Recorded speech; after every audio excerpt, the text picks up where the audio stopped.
It is a late night show. Oh, Fisherman, I'm glad you're here. I'm very glad you're here, Fisherman.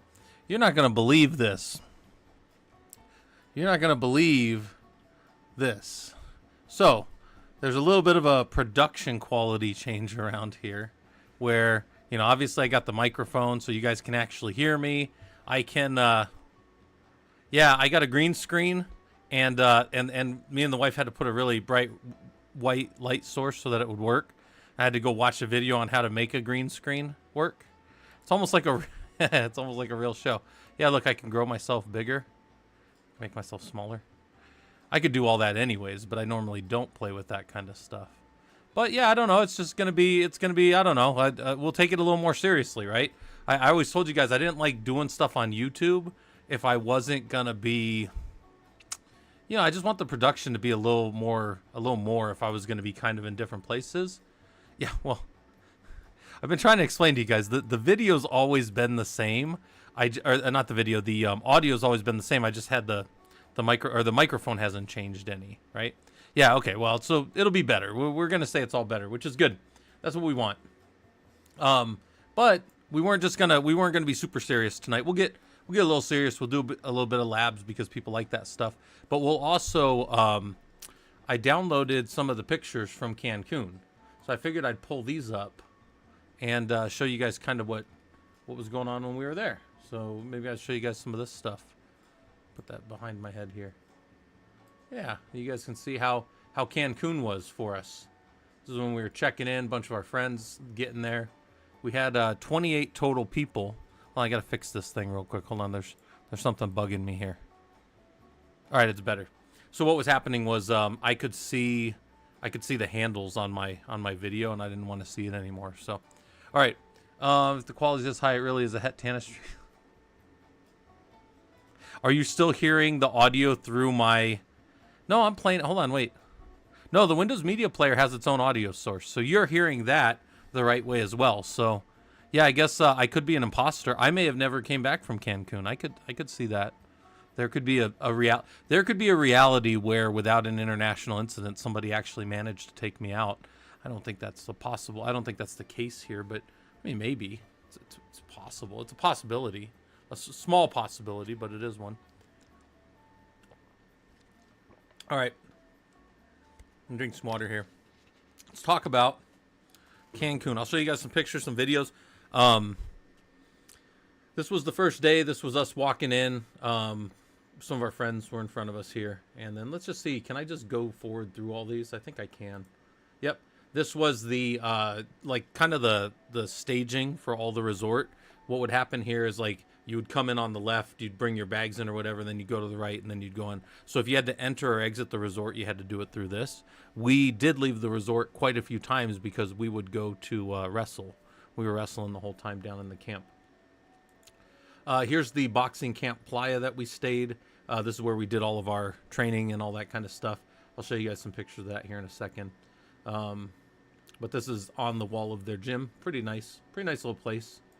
And then this was one of the nights we were eating. There was a little sandy beach cat, and the cat would kind of hang out, and the kids were looking at it, and I don't know, we didn't feed it or anything, but it was kind of hanging around looking for food to drop. So it was a pretty cool little cat. My wife likes cats quite a bit, so there's that. What else? All right, so this was us training, and you can't hear it because the sound is down for some reason. But this was me telling... Hold on.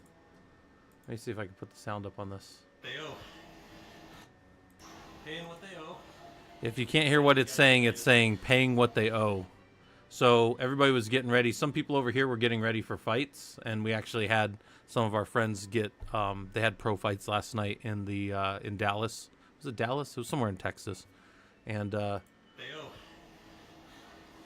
Paying what they owe. So what would happen is in our wrestling training, if you got beat by the other person it was a mat return, so basically somebody would turtle and then you'd pull them down. If they managed to get back up to turtle, you lost and then you owed points, and the points were paid by 20 20 20 20, which is 20 squats, 20 lunges, and then 20 air squats and then or jumping squats and then 20 jumping lunges. So it was 80 every time you got beat by somebody. So that's why they were paying what they owe.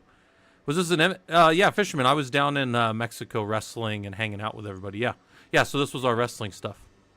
Tuxu, yeah. I trained Brazilian Jiu-Jitsu. Yeah, I'm a black belt. I've been doing Jiu-Jitsu about 20 years. So this was us at the camp. This was my buddy Ben that was running it, and then some of the training guys over there. This was one of the days I went to a little bakery. There's a little bakery just down the road from the gym. So I went over to a little bakery and got a little sandwich. So that's my little sandwich. And I got some chips in a bag. That was good. Another picture of it. And then this was another picture of the gym. They had a pretty nice little thing on the walls. Some of my training partners over here. And this was them talking. And yeah, it was a pretty good time. Pretty good time. The mats were, they weren't the best mats I've ever worked on, but they were good. Yeah, so what happened, fisherman, was the first half of the trip was all jiu-jitsu. So the first 3 days of the trip was all jiu-jitsu, and the last 3 to 4 days were just us hanging out. We went out on a catamaran and went to an island of Island de Mujeres. I'll show you that, and just kind of hung out with everybody and stuff the whole time. So yeah, that's what we were doing in Mexico. Yeah, so these are some of my friends I was training with. In fact, fun fact, combat infantry. I was combat infantry. Ben was an artillery guy, but we're not going to hold that against him because he does have a bronze star for gallantry. So these guys were all combat. This guy's a doctor. He's actually a chiropractor. He was setting stuff when people I hurt my bicep here while we were there, and he kind of helped show me that I strained it because Vinny there. This is Vinny. He caught me in an armbar, and we were doing a drill, and he caught me in an armbar, and typically, if I have half a second to turn, I can give them my shoulder and turn out with like a hitchhiker. And he caught me, and I didn't have enough time to turn. So I still yelled, but didn't get it broken or anything. But it did really strain this muscle in here a little bit. So the doc was making me do some exercises, because he's a chiropractor and kind of just helping me out. It was pretty good. He was setting stuff for people. It was funny. There's another one of the boxing camp Playa. That's their name of their gym. Here's our little bathrooms over here. It's good. All these guys are different training partners and stuff. So then that first night, well, this was this was not the first night. This was the second night.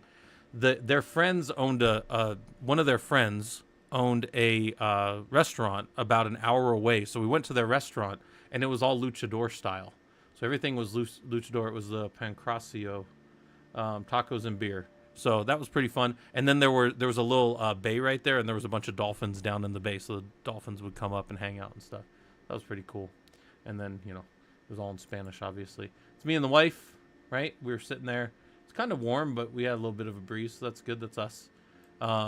This is, I just wanted pictures of the different luchadors in the thing. So there's that.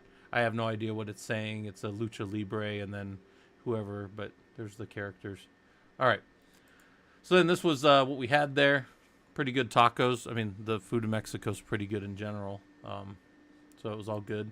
This was our hotel. This was one of the rooms of our hotel. The hotel we stayed at is called the Vedanta Grand Lux, if you want to go look it up.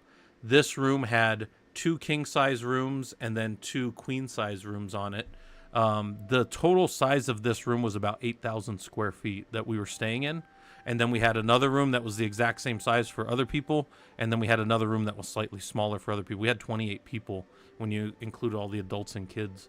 So it was pretty cool. We hung out in there and did some game night and stuff like that kind of stuff. But it was pretty good.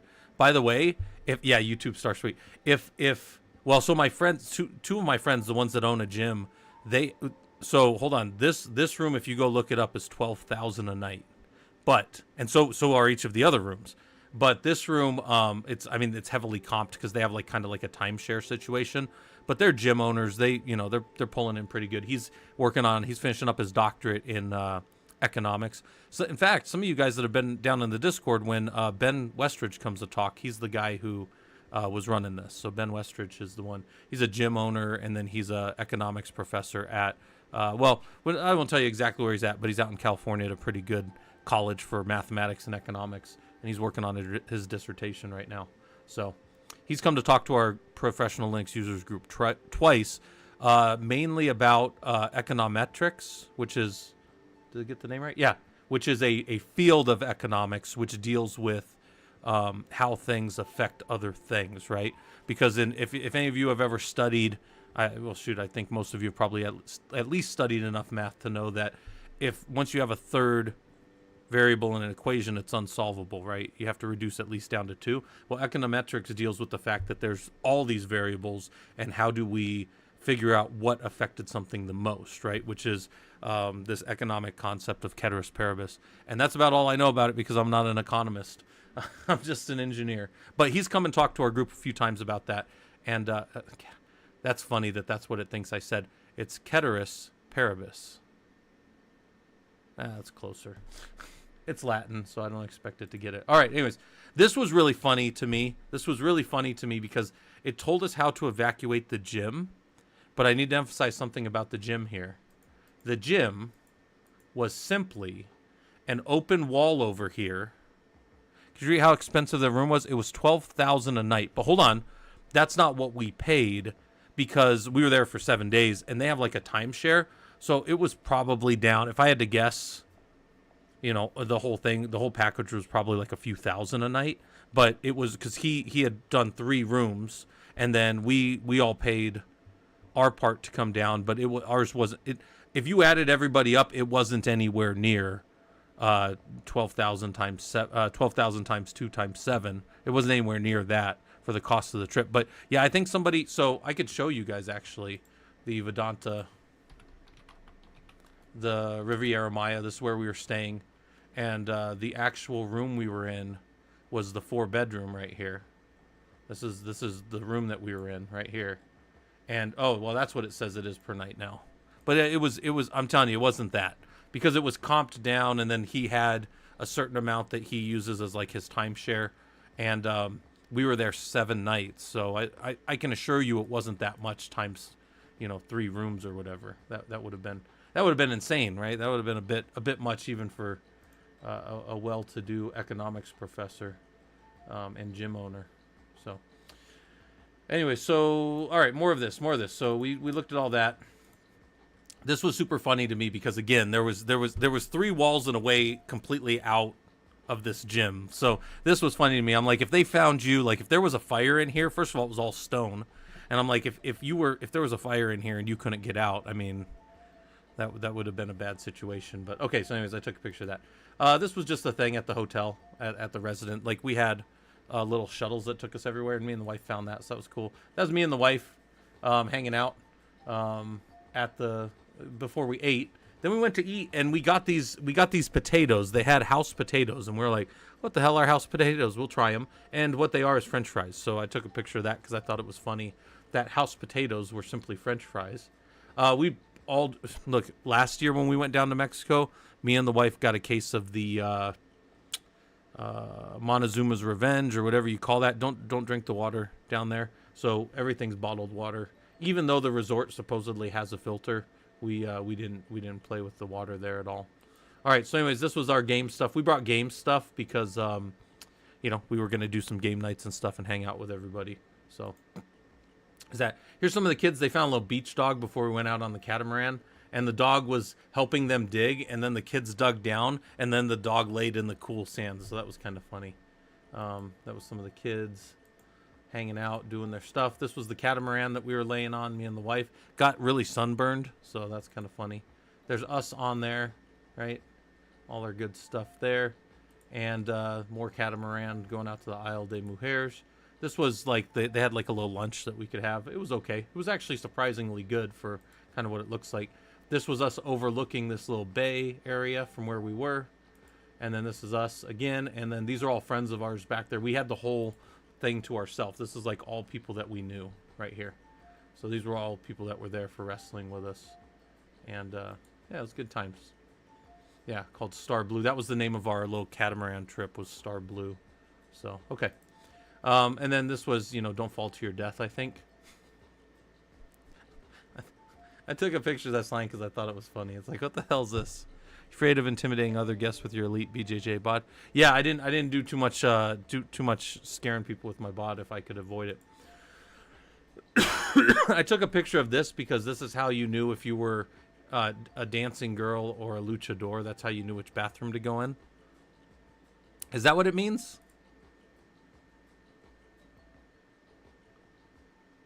I guess so. I mean, but I guess like it was just weird that where it was. Okay. Danger. It's depressing to have rocks fall on you. I'm just kidding. All right, good. Then this was the little beach club thing. This was I just thought it was kind of cool. It was like a set down in kind of little thing. It was fun. This was the wife had a virgin pina colada. She doesn't drink. I don't really drink either. Yeah, the guy had a rock in his hand like he caught it. It's pretty good. Or he's like an anime character that can like turn his fist into something. All right, fair enough. All right, so we did that. We did that. This was me letting the people know. I took a picture of the dock that we were on the Isle des Mujeres, so people knew how to get back to where we were. This was Castle Panic. If you've never played Castle Panic, that's like my favorite game to bring anywhere. When we do any kind of event like that, we always do. Hey, Robodom, how's it going? I'm trying a green screen, Robodom, so I got like a green screen type thing set up. So I don't know. It's better than it was. Also, Robodom, the wife said that I could stream for a bit tonight, so I'm gonna do a little more. I'm gonna do more technical stuff here in a minute, guys. But yeah, Robodom, I there's like the stuff is still blowing up over on YouTube, which is super weird. Like I'm just like I didn't do anything, so I've tried to watch that video and see like what did I do there? Like what I didn't name it anything funny. It's just it got picked up by something, and the algorithm keeps feeding it to people. It's still doing like 6,000 views a day, so it's kind of wild. Yeah, Robodom's going to be asking for a raise. Yeah. Also, Fishman, I don't know if you know, but Robodom is also an admin over on the YouTube side. So, like, if he does Discord here, he can also tell people about Discord over there, or Discord over there. Yeah. Anyways, there's Castle Panic. I highly advise for people that like to play games, or if you've ever had like a game wall or anything like that. And if you guys haven't seen my game wall, I have all kinds of stuff. Yeah, kind of weird. Well. So this is fun fact. In the 2 weeks that like YouTube has been blowing up, I already have more followers on YouTube than I do on 3 years of Twitch, because I mean, across the board, YouTube's just a bigger pond, right? Like Twitch is kind of like this little niche thing or niche, however you want to say that, where people are here to watch people kill each other in video games and like Fortnite and like whatever the different games are that are super popular, right?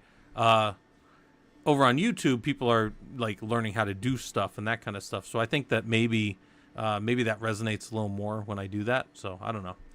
By the way, though, there's one thing about this Robodom. It's kind of funny. I have the brightest light over here off to the side, and that's what's making my chroma for this green screen. I'll take pictures for you guys to show you guys what my room looks like now. This won't always be behind me, but it will be when I stream for now. So yeah, and eventually this room's gonna move around anyways, because this is my office. I can do whatever I want with it. But anyways, if you never played Castle Panic, all the monsters are attacking you. Oh, excuse me, and then you and 6 total people, 5 of your friends, try to stop the monsters. And we did a pretty good job. This was pretty fun. I think everybody picked the game up pretty well. It's always a good game to show other people, and they always have fun with it. So there's that. Here's some of my friends, different people. Wife's back there. They were cooking. Oh, no, we were all done with cooking because we were doing this stuff. So, yeah, that's Castle Panic. And some more of the guys playing. I was sitting over here off to the side. I think these 2 swordsmen died to a plague, which is kind of funny. Or you could just try to hug them. Yeah. Hot tub stream? No. We won't do any hot tubbing if we can avoid it. I assure you guys, none of you would want that. All right. So, anyways, this is. We went out to a sunrise in Cancun, if you can hear that. Me and the wife went out there, and the problem with this one, there were clouds everywhere, so we didn't even get to see the sunrise, really. Not really. That was cool. Still hanging out with the wife. This was what we were sitting on for that, so one of these little cool things. Their sand was really, really fine. It was really nice sand. I've been on a few beaches around the world, but it was nice. We got more. I got more videos coming up. This is kind of just a picture, still picture.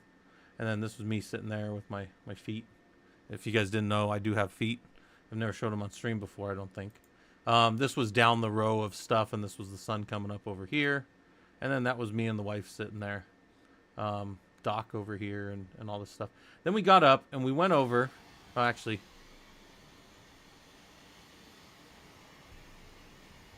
Feet. So,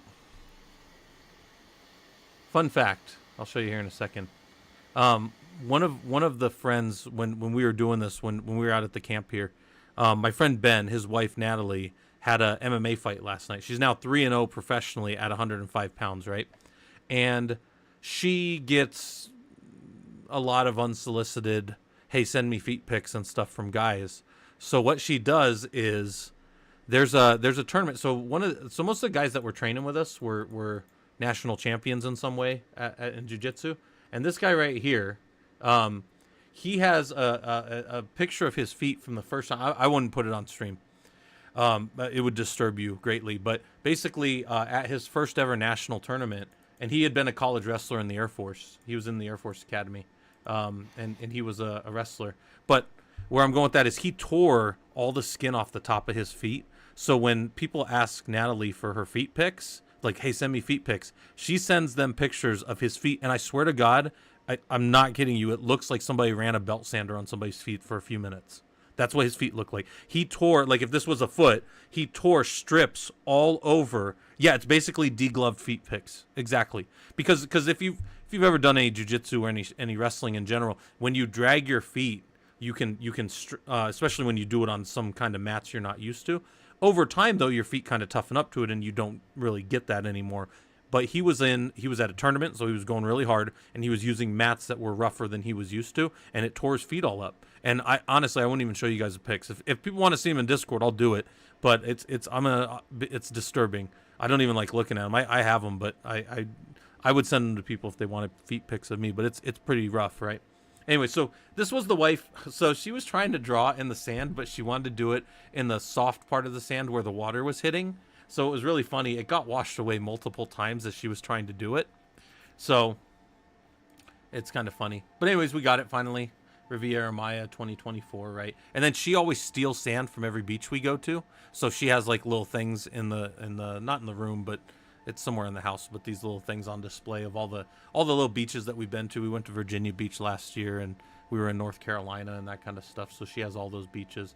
Then this was us laying. So there was a swing. This one is like a swing bed as opposed to the other bed that we were laying that was on the ground. And then we went out and we saw a Cirque du Soleil show. So this was I don't drink really, but this was alcoholic, and I did get pretty licked up. I was pretty messed up. Yeah, Robodom, this is all from Cancun. Yeah, I was just doing a quick dump of Cancun stuff because I know you guys probably wanted to see it. And then this was in the Cirque du Soleil. Now, I'm gonna say something that I've been to a few Cirque du Soleil shows, and I want to say this because I know some people are gonna wonder this here in a second. Yeah, Robodom, we were at an all-inclusive hotel. Yeah. We did leave to go wrestle though, so I think you came in, Robodom, after I showed some of the wrestling stuff. But I got to make one point real quick about this. The Cirque du Soleil, everyone I've ever been at says you are not allowed to take photos. This one said you can take all the photo and video you want of our show. They did not care, but there was one caveat: you could not have flash. So I just want you guys to know, like, because you're gonna see some video here of the event, and you're gonna be like, man, Scott wasn't supposed to be recording. They allowed us to record, so I just want you guys to know that. Wait, can I just do my? Oh, I can just do that. Okay. So while we were eating before the show started in proper. This was, by the way, this right here, this was the Vedanta Riviera Maya. This was a completely edible menu right here. So it was me and the wife and then two of the friends over here. And then we had champagne, but me and the wife weren't drinking, so we popped the champagne out and they gave us a couple of drinks instead. So that's cool. Here is the little band. Yeah, Robodom, you could eat it. It was like a wafer.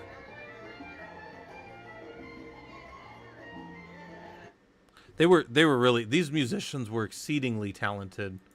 Me and the wife sitting there, pretty nice in there.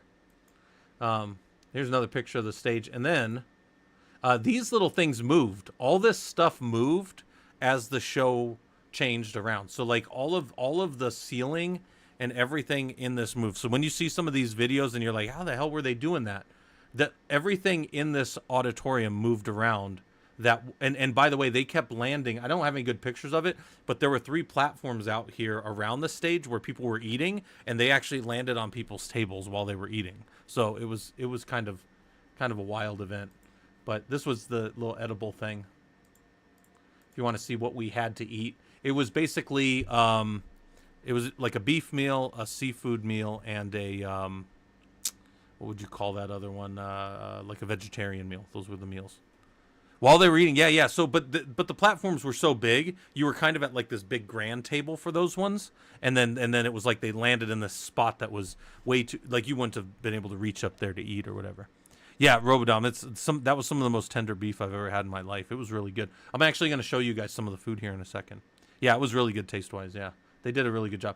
This was about each of these tickets. So these tickets were not included. Obviously, like not everything was all included, but these tickets were about $215 each. So about $215 each. So they were not cheap, but this was worth the show. So these were some of my friends, some of the guys we were wrestling with right here. This guy's got his PhD. He just got his PhD from UCI. Yeah, about 215 US each, Robodom. But it included dinner too, which is, I don't know if you guys have ever been to like dinner in a show for like live performance. That's not over the top. I mean, that's a little bit high, but it's not over the top. It was worth it for what it was, because this was a really fun little kind of event and presentation. So, okay. Anyways, here was the appetizers. And like this flour right here, this is kind of an interesting thing. Everything on this, aside from the potted plant itself, was edible. So this is actually a breadstick right here, and it went up to a little flower, and you pulled all of these little petals off and put them in here, and then you poured the corn nuts over it, and then you poured this little like kind of lime ranch dressing over it. This, they poured this dry ice into. You're going to see that here in a second. And then this was like a shrimp thing. This was okay. I'm not a huge fishy guy, but I like shrimp. This was okay. But this was kind of the dinner plate as it was setting up. This was the appetizer stuff. Here's a video. When they poured the stuff in it, that was the kind of reaction right there. And then this is my salad all mixed up. Okay, so that's good. This was okay. I didn't eat this. Yeah, it was a pretty good dinner for what it was, Robodom. Yeah. And then this was how they brought your food out to you. It was either in a treasure chest, or it was in one of these gold nuggets, and then they brought it to your table and opened it up.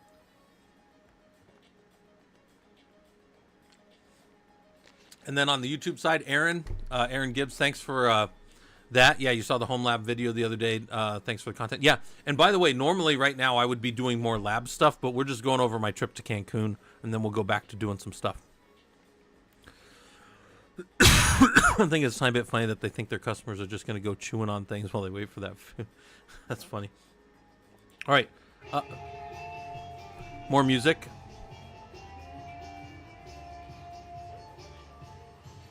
These guys were very talented musicians. All right. This was, it was kind of like a library theme. It kind of, the show itself was, basically this girl getting pulled into like this magical world that her uncle was involved in, and then her uncle passing on kind of his power to her, and these guys were trying to steal their power. That was kind of like the gist of the show when it started. So this was everything moving out of and away as the show kind of started.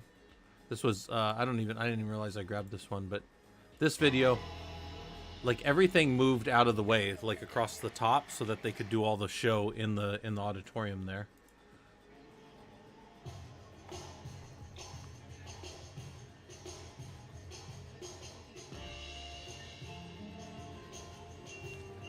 All right, just some other video of, and that's kind of what the auditorium looked like. We were sitting pretty close, but on the near side, obviously. All right, please proceed. These were some friends of ours doing the dragon breath. It's like it was a pretty tasty little thing. You had some dry ice. I think it burned my tongue a little bit, but that was funny. All right, please proceed.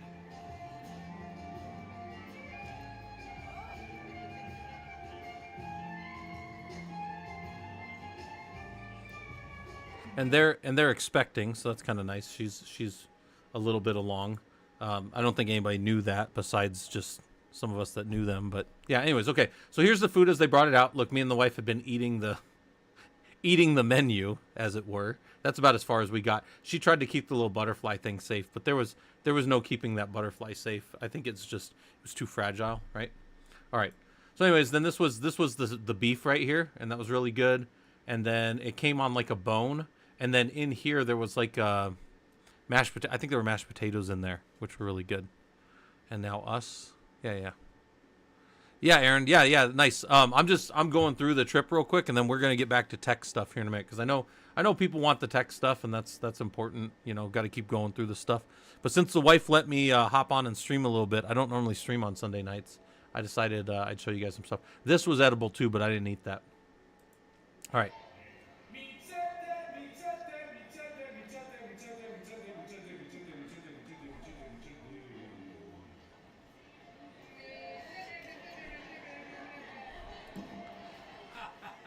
So they were doing this thing where he did the Mise Day, and then, you know, Deo, and everybody would sing back, and then he did this to us, and everybody was like,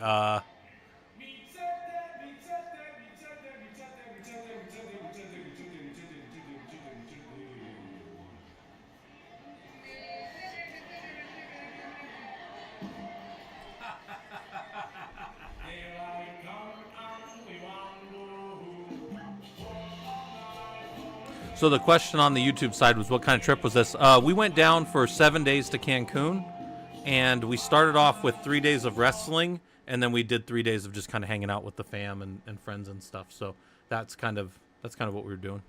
So no, this was just this right here was part of this was a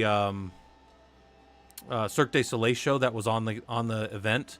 And we were allowed, by the way, I'm just going to say this again for everybody. Normally, every Cirque du Soleil event that me and the wife have been to, it says, please, no photography, no video. This one specifically said, you can take all the video or pictures you want of this show. Do not use flash. So that was the main thing. So I'm not breaking any rules. I just want everybody to know that. Yeah, this was a Cirque du Soleil show. Well, Robodom, you haven't seen people flying yet. People are about... This is just music while we were eating. When it gets to... It's going to be wild here in a few seconds. Hold on. More wild than this. Hey, how's it going, Nano J? I'm just kind of hanging out, going over the Mexico trip and talking through some of the stuff that we did when I was down in Mexico, because I've been gone for like a week. I streamed yesterday, and then I streamed today in the morning, but I just wanted to kind of show you guys some of the stuff we were doing. All right, so this is how dessert came out. It was a bunch of books, right? This was kind of cool, books. And then... when you open the book, it had some treats, which I think were probably good for most people. I wasn't super thrilled about them. I didn't like them all that much. This thing was super bitter. Couldn't do it. This was too sweet and coconutty, and the wife liked it, so I let her eat it. And then this was like a gelato. I wasn't super... This thing was the only thing I think I ate. It was like a little fudge thing, but they have the names up here and what they were. But it was really cool. The presentation of this was absolutely like over the top and absolutely worth going to, and we're definitely going to go. So every year when we do this camp, we've done it in Playa Puerto Vallarta, we've done it in, and now we've done it in Cancun, and we kind of have to decide where we're going to do it in the future. So that's something for kind of my friends to decide. Oh, you know what, Monkey Man? I didn't even think about that. I bet if I had mixed this, it would have been tasty, because this was super bitter, man. Like this was bitter in a way I've never had chocolate. Like, and I've had like Eastern European like bitter chocolate before, and this was bitter in a different way. Like this, I've eaten mole. Like this wasn't even that kind of chocolate. I don't know what this was, but it was too bitter for me, so I didn't eat it. All right.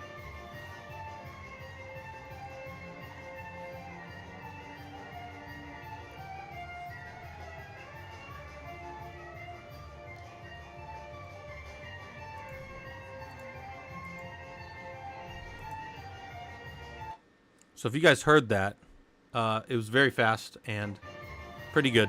The guy knew what he was doing. Pretty fun.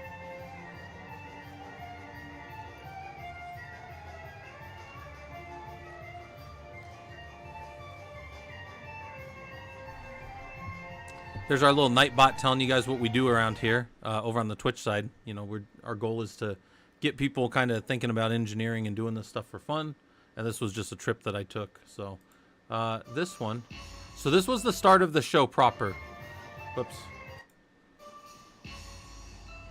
This is the start of the show. Very athletic. And then I turned this into like a... I kind of made some jokes about this was us at the wrestling warm-up. This was how we did our wrestling warm-ups right here. There's another one of these.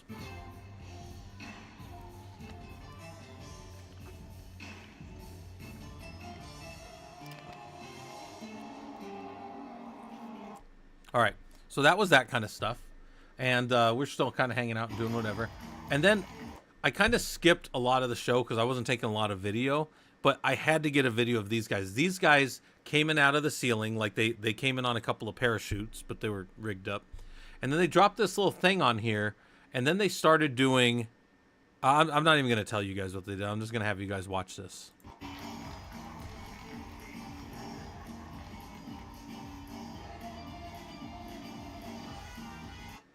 All right, so that was a start.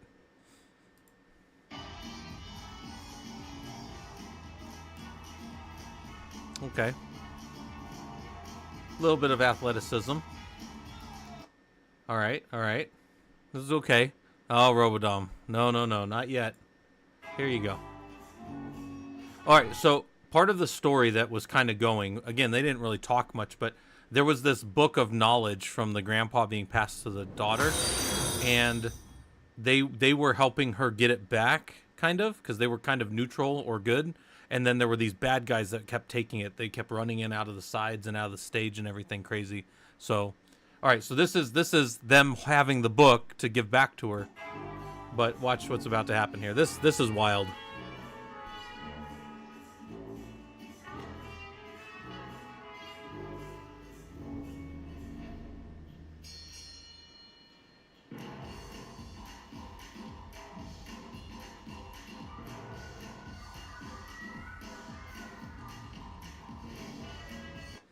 All right, so there's one more.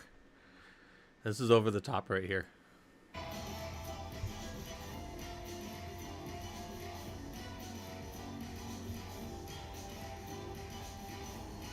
Yeah, he really flipped around like that right in front of us. I was like, right in front of my desserts? Yeah, that's what I said too. I've seen some pretty athletic stuff in my time, but this was pretty up there. There was also some other really athletic stuff that went on in this thing. But that was, so that was that, right? One more time for everybody. I should make that into like a little GIF and then put it over me. Like, anyways. All right, so there's that. All right, so again, we were allowed to record this. What they did was there was a water scene, and in the water scene they drug this big curtain out over the stage, and then they backlit it so it looked like they were underwater, and then there were these little fishies, and I didn't get where they got eaten, but this is like this was pretty wild because like I could see this being freaky for kids. This was a little bit kind of wild. All right, so this was really fun.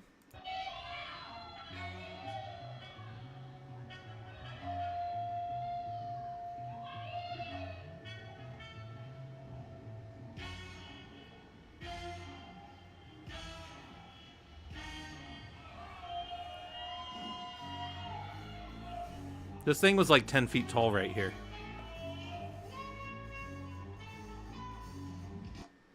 That fish thing was like 10 feet tall, and it was just like this creepy looking. Yeah. And then it caught those things and started eating them. It was pretty wild. And each of these there's a person back there, but you can't really see.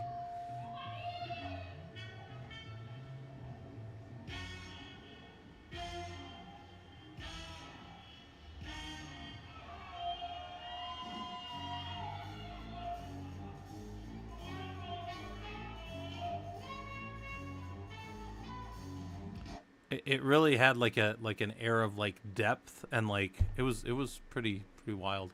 All right, a few more. That's the wife. She fell asleep on my shoulder in the airport, and then we bought that for the grandkid. So do all of the things, right? Do all of the Linux, and then we bought some cards because we play a lot of games. So some of the games involve multiple decks of cards. So she bought some decks of cards because they had nice. You need these to be similar for it to work. I think that's actually there is a Monkey Man. There is a fish that looks like that. It's a yeah, with the light. It's called a angler fish. Yeah, they're terrifying looking, and they get about 3 feet, I think. That thing was like 10 to 12 feet tall. That was like really big on stage, and it looked pretty creepy. So, and then that was Ranger. When we got back, Ranger was getting fed by the wife, and he was super happy. He stayed with my brother the whole time, and normally my brother like makes memes of Ranger and stuff.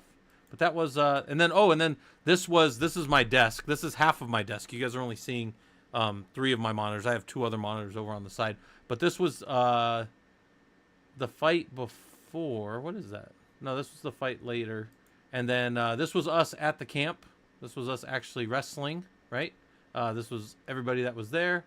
And that's the last picture. So the boxing camp playa, all of us down there hanging out, doing our jiu-jitsus. So it was fun. It was a good time. All right, let me move this out of the way. Let's pull up. We'll do some Linux. I'll give you guys a minute to get ready. We're gonna switch back over to Linux mode, right? Doing Ansible and stuff. Hey Quartz, how's it going? Thanks for the resubscription. I appreciate that. Keeps me motivated and stuff. We were doing Ansible all day, right? So we've been doing Ansible pretty much this whole time, and we're gonna keep doing some more labs out of the book because I want to give you guys just a little more lab stuff. Some of you guys that maybe trickled in later, you notice I got a little green screen, so I'm playing with that kind of thing. The wife helped me kind of hook this up a little bit. It's I'll post pictures again. I'll post pictures on Discord what it looks like. Yeah, Accident Prone. I wanted you guys to know why I was gone for a week, right? Like, I mean, we have the mods and we have like the regulars and stuff, and I was trying to still be in the Discord, but we had so many people coming into the Discord that I wanted. You know, a lot of people kind of like stepped up and helped out, so I wanted to kind of make sure that people knew what was going on. Yeah, Robodom, this was like a little $40 one, but I'll send it. I got the 12 by 6, so it's 12 feet one way, but the wife actually, she folded it up because she's pretty talented with that kind of stuff. So she folded it up because it only needed to be about half as big as it needed. But I'll take some pictures and post them on the Discord here in a little bit for you guys for sure. All right, so we're getting back to technical stuff. Let's go to we're in the web server deploy. I didn't finish this one earlier, so let's just let's finish this one. Actually, if anybody was here earlier, I had to pop off because the wife got home and she had brought me food. So we'll do this one again. I'll drop this here as a pin on. I need to fix my microphone gets in the way of my hands how I type. So pin that, and then I'll drop it over here on the YouTube as well. So you guys have what we're doing here. This is our lab environment. It's free. You can go in there and play with it all you want. Killer Coda, right? You just have to sign up for them, and you can just use like Google Federated Authentication. It doesn't even cost you anything. It's pretty nice. It's probably one of my favorite things on the web to show people because as a person who's taught people for many years at Linux and systems, the by far hardest thing is to get everybody in the same environment. Because look, if I said, hey, we're going to open up virtual Oracle Virtual Player or VMware Player, and then we're going to spend like 3 hours getting everybody in a virtual machine, we would still have people at the end of 3 hours that weren't in a virtual machine.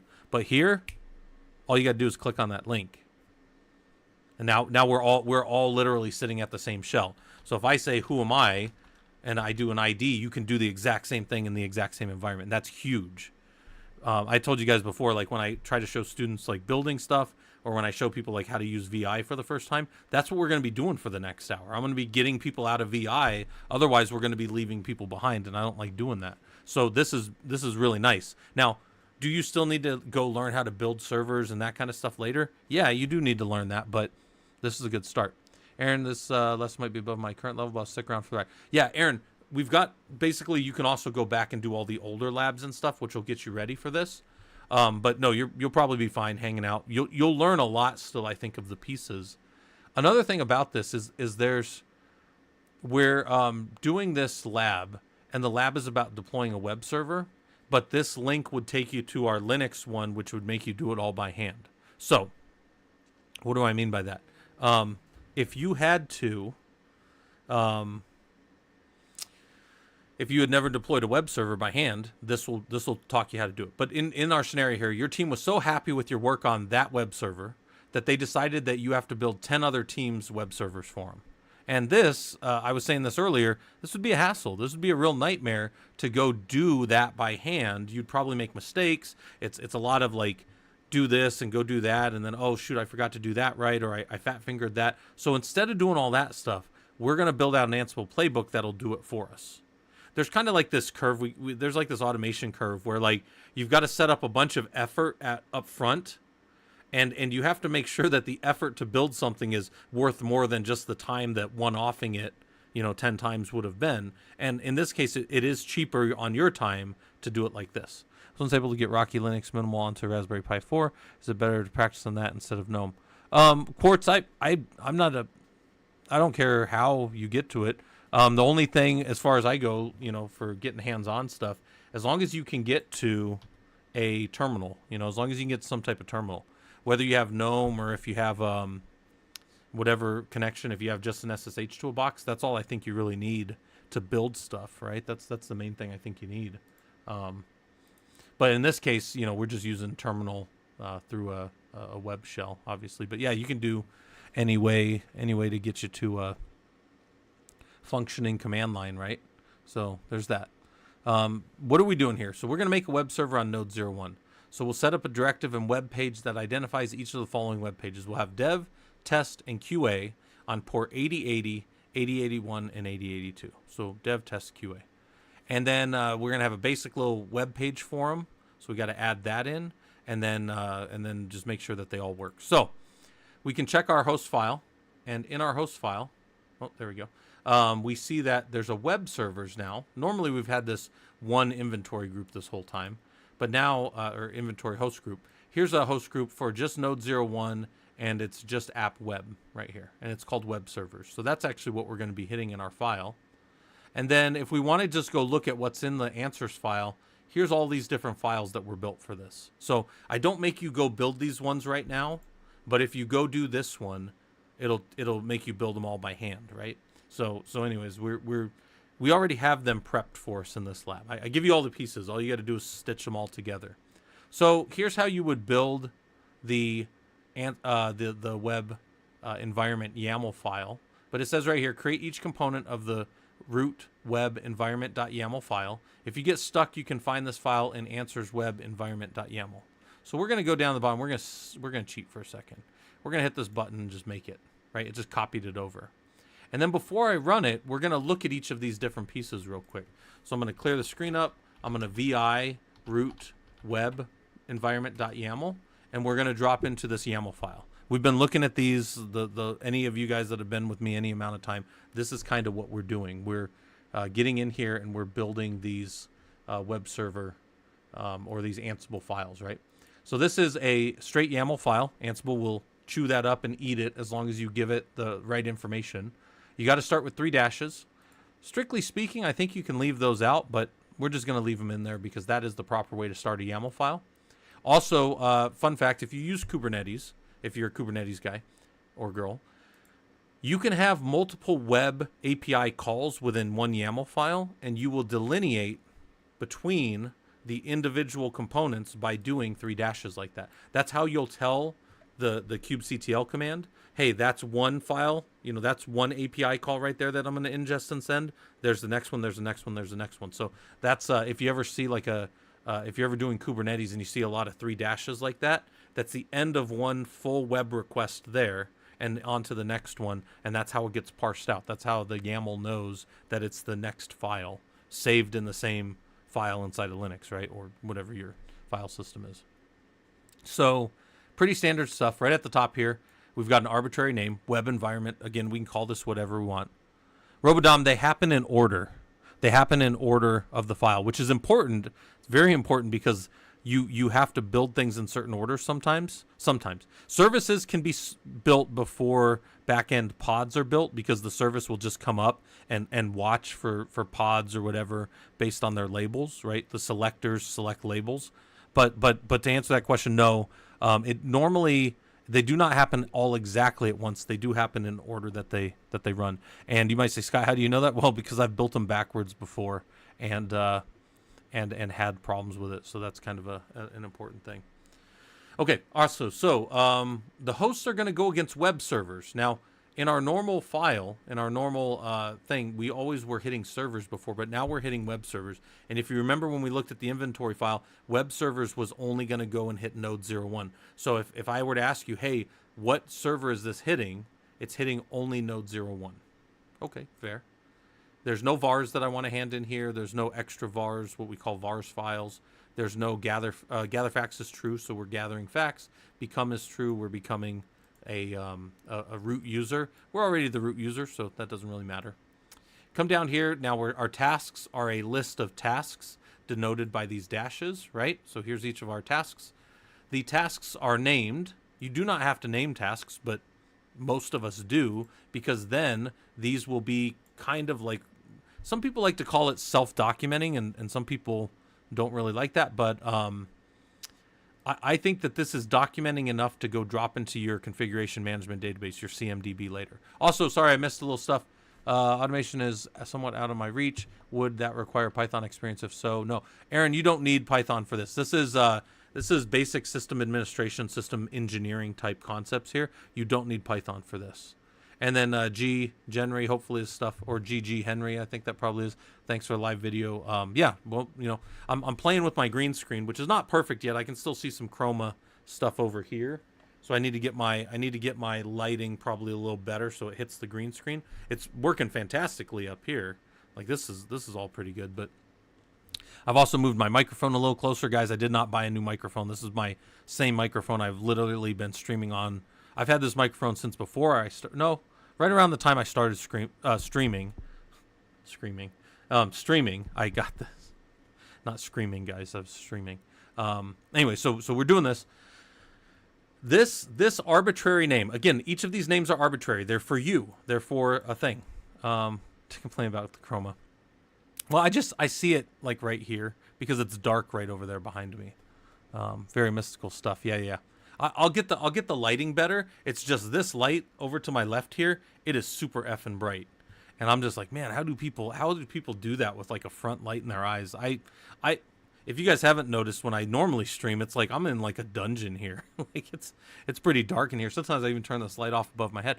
Actually, that might be interesting. If I turn that light off, would the chroma work better? All right, we'll play with that later. Yeah. But this is I missed the end of this earlier because the wife got home. So, and then my laptop crashed earlier too, so I had to restart the stream. But anyway, so we're on these arbitrary names. These names are just going to pop up telling me what the tasks we're doing. Then we've got a module name. Each of these module names, this is one of my favorite things about Ansible. All of these modules can go be looked at individually for all of the arguments that work for them. Oh, by the way, I also have this little thing on here. This is like I bought this thing the other day for like four or five, maybe $6. It's a little pop, so it keeps like pop from hitting you. Sorry guys. Hopefully that wasn't too loud. But it keeps it's the ASMR, as you guys are always talking about. It keeps, like, I guess my voice from popping or whatever. Anyway, so here's the modules. Apt, file, line and file. We've touched these in all of these different. We're up in 16. So in all of these earlier labs, we touched all of these pieces. This is just kind of stitching it all together. And when I tell you guys things like I do very simple things, I just try to do them well. I'm not trying to be like some guy sitting on a mountain with my hands like that, trying to hit enlightenment and speaking platitudes at you. I'm being serious. I am doing the same simple individual things we did in the earlier labs. I'm just putting them right after each other in a way that stitches it all together, right? Like, do this first. Make sure Apache's there. Because if you don't have Apache, you won't have these directories. But then you can make the directories yourself. That's fine. But then you get down and do all these other things. So let's look at each of these. So this first part here, we've got the apt module, and we give one package name, Apache 2. So we're going to install Apache. The state is going to be the latest. We could say present, absent. We did, in this case, latest. So we want to add it if it's not there. If it is there, it won't do anything. It'll just leave it. It'll leave it there. We come down here and we have create directories for environments. This is a file module, and there's two arguments given, the path and the state. The path changes for each iteration of this loop right here. It's going to do var www.html underscore, and the first time it iterates through the loop, it's going to put dev where item is. So var www.html underscore dev. Then it's going to go through the loop again, and it's going to do test, and then it's going to do QA. And each time it's going to make them a directory in that path. That's all it's going to do. If you did the other lab where you did it by hand, you did a the way you did it was a bash wildcard expansion. It looked like this. So if you guys have, if you're like, what the hell's a bash wildcard expansion? It looked something like this. It was like make dir var www html underscore, and then it was an expansion like this, and it said what was it, like dev test QA, like that. I think it was something like that, right? Is that right? Yeah, I think that's right. And then it would do each individual one. Let's do a test one real quick. Let's just make that in like temp real quick. See if Scott remembers his bash enough. Yeah. So then if I ls-l in temp for HTML anything, there's my 3 directories that I made. And that's how we did it in bash, right? That's the typical bash way of doing things. But we're not doing it that way. We're using Ansible, so we're doing it this way. This is the Ansible way to do it. And when we're all done, if there's anything changed in here, if this, remember, because there's changed, failed, skipped, and okay. Those are kind of like our 4 major things. Only if there's a changed value here, meaning something changed, we will notify the handler to restart Apache and basically turn that light switch on I was talking about earlier. All right, so that's the first little task there. That's the second task, really. The third task is to change the line and file of this path. So in this path each time, after anything that we find with listen, we will make present, so we will add, if we need to, this line. And we will loop through once, twice, 3 times, right here. And we were going to drop that into etcyapache2ports.com. So we will add in listen 8080, 8081, and 8082. So we open up the listener. We don't have a virtual directive yet, but we open up the listener for Apache to listen on those ports. That's what we do with this. And if something changes here, we're going to notify the handler to restart Apache. Now, I was talking about this earlier, but just think about, like, if you ever seen like a bunch of kids in a line walking into like a kindergarten, or the example I use often is like a bunch of people at the end of a hockey game, and they're all walking in to maybe their locker room. And if the first guy hits the light switch up, right? So this first one, if it hits the light switch up, turns the lights on, right? That's what happens when you turn the light switch on, right? You open the circuit, right? But hold on, then you come down here. If the next guy also turns the light switch on, if he also turns the light switch on, does it actually turn the light on anymore? And the answer is no. So that's kind of what this is. This is like like opening the circuit, right? Or closing the circuit in that case, right? So that it does that. Next thing is the same thing. We're going to copy over these files. Oh, by the way, there was a Ranger check. Here's Ranger.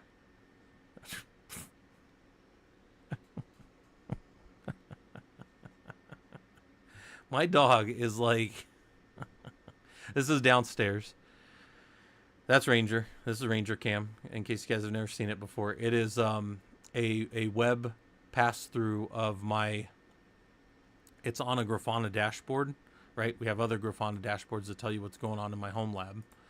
But that's Ranger. Yeah, on duty. He is the hardest working. Yeah, so Ranger's almost 13, guys. He is, he's still, let's check. He's breathing. I can see him breathing. Hey, hold on. He had a very exciting night earlier. The wife came home and she had food, so he had to get up and come sit, 12 feet closer to us or whatever. So there's that. That same energy when he stayed with your brother. Yeah, he did, Robodom. You probably saw it down the Discord, guys. There's pictures of Ranger hanging out at my brother's house, and he actually slept on the other dog's bed so much that the dog wouldn't lay on it anymore. Probably because Ranger's stinky. She probably didn't want nothing to do with him. But yeah, that's Ranger. He also, like, we have tile, so and that room's 73 degrees, by the way. So don't let him look like he's like, oh god, it's so hot in here. It's 73 down there. He is living it up. He likes to put his nose right down on the tile and breathe, because I think it's real cool. Like, the tile stays pretty cool downstairs. So he does that so that he can just kind of like have his nose on the tile, because he's a Ranger dog. All right, that was us talking about that because somebody did a Ranger Cam check. So we're back over here. Look at this. This is the copy module. We've got push the virtual directives file into the correct location, whatever. Copy, and then we're going to copy from the answers directory some item, and then we're going to go put it in some item. And each time it steps through, it'll be dev virtualhost.conf, and it'll be dropped in there, and then QA and test. So this will be what we call our virtual directives for the system. We'll look at them here in a second. And then again, it's going to try to turn the light switch on because something will have changed. Okay. Will you share the lab PDFs? Gary, The lab, the book over here, this is actually the only thing that I charge anything for. It's on the Lean Pub site. But I will tell you this, all of the work when I was building these labs, all of this stuff, and actually this as well, are up on the Discord. So there's a thing called the Socratic method for Ansible, and this is on the Discord. So if you were like, hey, what's the web server questions? It's on there. So this one right here shows up on there.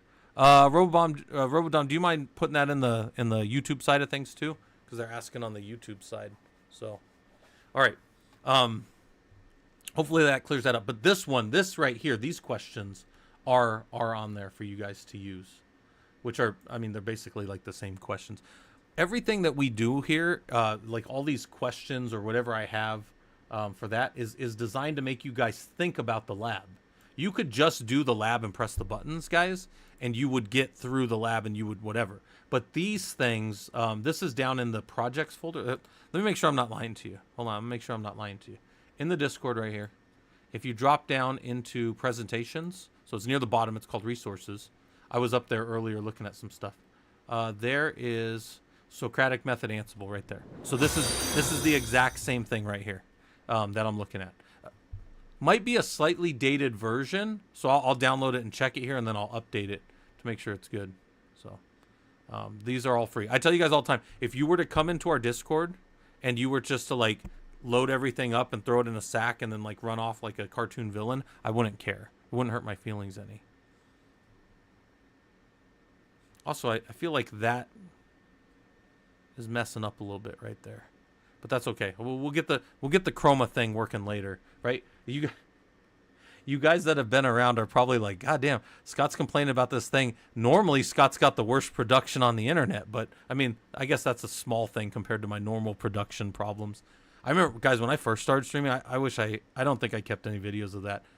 My initial streams, I used to run the microphone off of my laptop, and my brother used to come on and go, Scott, please just stop streaming if you're going to do that. And I'm like, but it's what the people want. I'm like, all they want to see is me in a terminal. And he's like, no, I assure you they want better quality.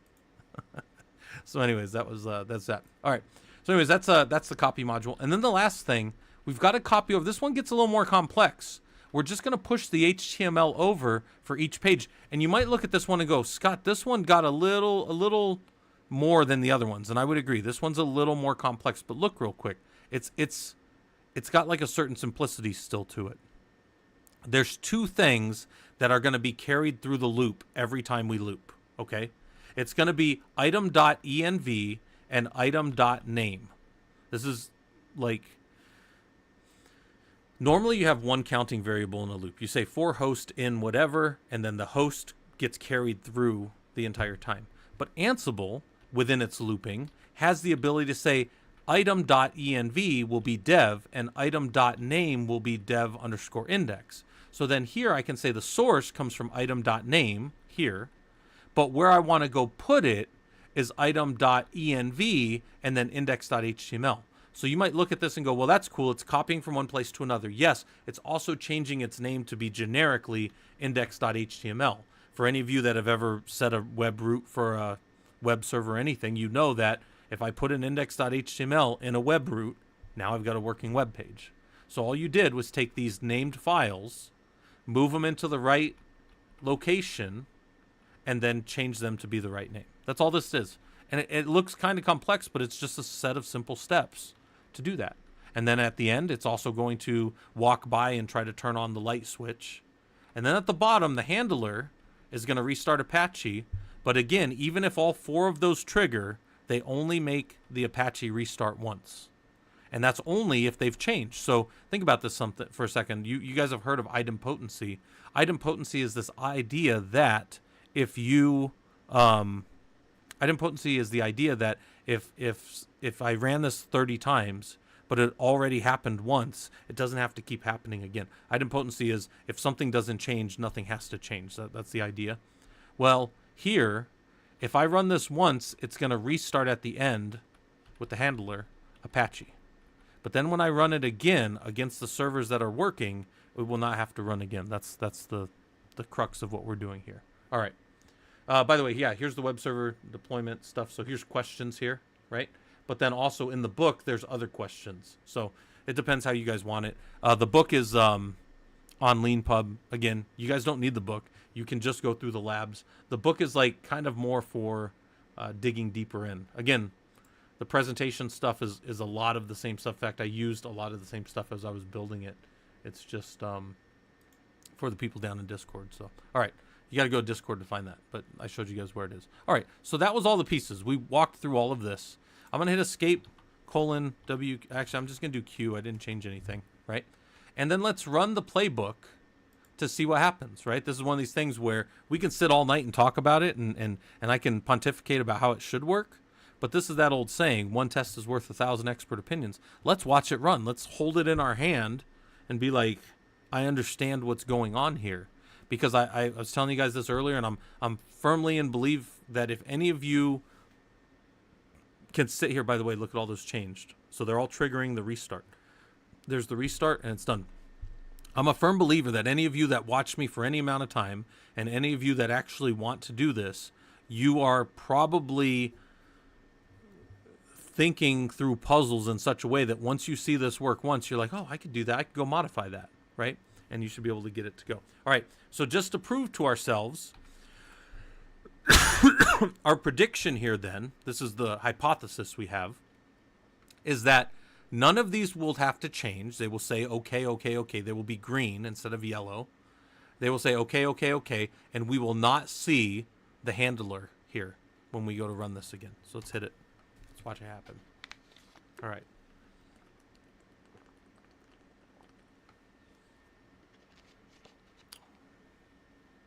Didn't have to happen.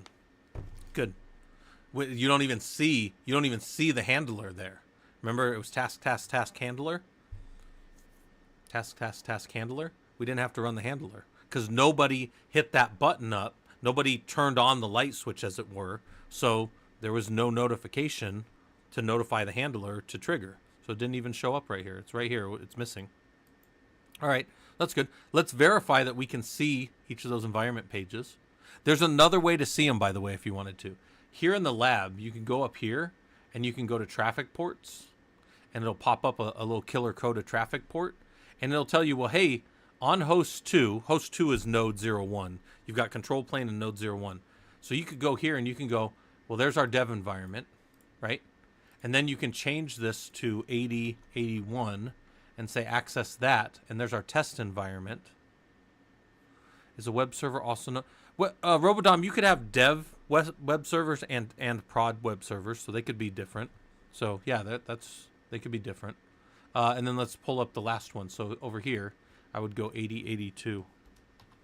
A web server is simply serving web pages. Whether it's in a production or a dev environment is up to you. In this case, I've got a QA, I've got a test environment, and I've got a dev environment. The only thing that look at Ranger.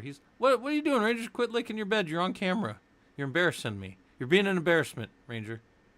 That's the most active Ranger's been all day, guys. Look at him. He's yawning. He's tired. Licking his bed a little more. This dog, man. My dog Ranger, guys. He's a good dog, though. We love him. He doesn't have much more time left. He does have a hard time standing up. I can tell, like, just he's like shaking and stuff. Like he's an old dog. But we love him. We hope he gets some more time. All right, but he's a good dog. So anyway, this has all worked. You've completed it. All right, so now you get this is the thing about work. You've been extremely successful. Now the teams want the ability to turn off or redeploy only parts of the environment as needed. They want each piece to exist independently of each other. So you're like, wait a minute, Scott, you just did all that stuff in a loop. Now you need to break out the playbook in a way and turn off the listener for test on port 8081. So I give you a very specific one, but I also set up there that they want to be able to break out any one. So hold on, instead of us just going and removing it, we need to build a playbook that we can give any values we want to remove any of these things. So, right, 8081 is dev. 8080 is dev. 8081 is test, and that's the one they want to turn off in this case. And then 8082 is QA. I'm gonna say something here for a second that I really want everybody to hear. There are many ways to do this. Has anybody here ever done Perl? I grew up my only programming language that's like a in-depth programming language. The first one I cut my teeth on was Perl, and I'm very comfortable with Perl, but and it's PERL, by the way. Anyways, it's practical extraction and reporting language, right? But where I'm going with this is in Perl, we have a concept of it's a thing we say, Tim Towdy, TIMTOWDI. There is more than one way to do it. So if you've ever heard somebody say Tim Towdy, that's Tim Towdy, and you're like, what the f is that engineer talking about? That's what he's saying. TIMTOWDI. There is more than one way to do it, and that's an old adage in Perl. Now there are ways to do things better and more efficiently, yes. And this is where programmers become programmers, and us systems admins and systems engineers, we are good at the things that we're good at. Like I am not particularly good at efficiencies of things. Like if you ask me to explain the logarithmic increase of a process when certain things happened where I'm using like an O of n or whatever, all that stuff. I don't know all that stuff. But I can make my stuff work, and I understand the concepts behind that other stuff, but my point is I don't ever dig that deep. I can do an interpreted language, and I don't have to compile it down and that kind of stuff. That's for the guys that are doing the code and the efficiencies and stuff. My job is to keep servers running for the most part, right? And that's one of the reasons I like Ansible so much. But all right, so enough of that. My point is the way I'm doing this is not the only way to do this. This is a way to do it. I'm also going to introduce a new thing here called the block. This is the first time we're going to be doing a block. So I'm going to copy over the individual web environment.yaml, and then let's go read it. So I catted it out. You know what? We're going to clear it. We're not going to cat. God damn it. Hold on. Popping up my calculator on my other screen. Clear VIEW. We'll view root individual web environment.yaml. And at the top, I gave a couple little things that are important for people that wanted to run this. And I said, now there's required variables. You have to give me a deploy. Am I deploying something new or removing something? And then I'll show you how that variable gets used in the playbook. But you have to give me that at the command line through one of the variable precedence type things. You've got to give me deploy or absent. If you don't give me that, this is going to break fantastically. Then you've got to give me an environment, dev, test, or QA, one of the environments you want to remove. And then you must give me 8081, 8080, 8081, or 8082. And it must be matching to the defined spec. If you don't do that, it will still do the thing, but it will break fantastically for you. So, this is one of these things where, again, there's more than one way to do it. I don't have some check in there to make sure that you did the right things. If you break it, you broke it. But this is also one of those other things about being a sysadmin. You got to know how to use your tools. If you write a tool to make your life easier and then you intentionally go and break it and go, I didn't test all the use cases. Well, that's what we call cutting off your nose to spite your face. You're like, aha, I've done it. I've finally got you. And you're like, well, you fucked yourself, man. All right. Anyways. All right. I'll be good. No swearing. No swearing. The wife will hear me. All right. By the way, somebody's messaging me. Hold on. Who's Jacuzzi Flats? You can do anything you want in the background, Jacuzzi. Sure. Yeah. You can play around. Yeah. That was probably earlier when I was doing something else other than home lab stuff, so I apologize. I just wanted to show you guys what was going on in the thing. All right, we're going to pop back up, put some music back on. So hopefully you guys can hear that music all right. Robedom, music, sound check, good? All right, so let's keep looking at this from this perspective. The guys on my team want to remove tests and port 8081. So let's think about that as we go through and read this. Let's talk about what's the same from the other part of the lab and what's new. By the way, I've had people ask me this before, so I'm just going to go ahead and put this out there. If you look at this and go, wow, this would be really cool for me to use in my environment, use it, right? There's not that many ways to do this, and this one works, so copy and paste. I would not care. I wouldn't be able to stop you in the first place, but two, I don't care because you can't hear the music.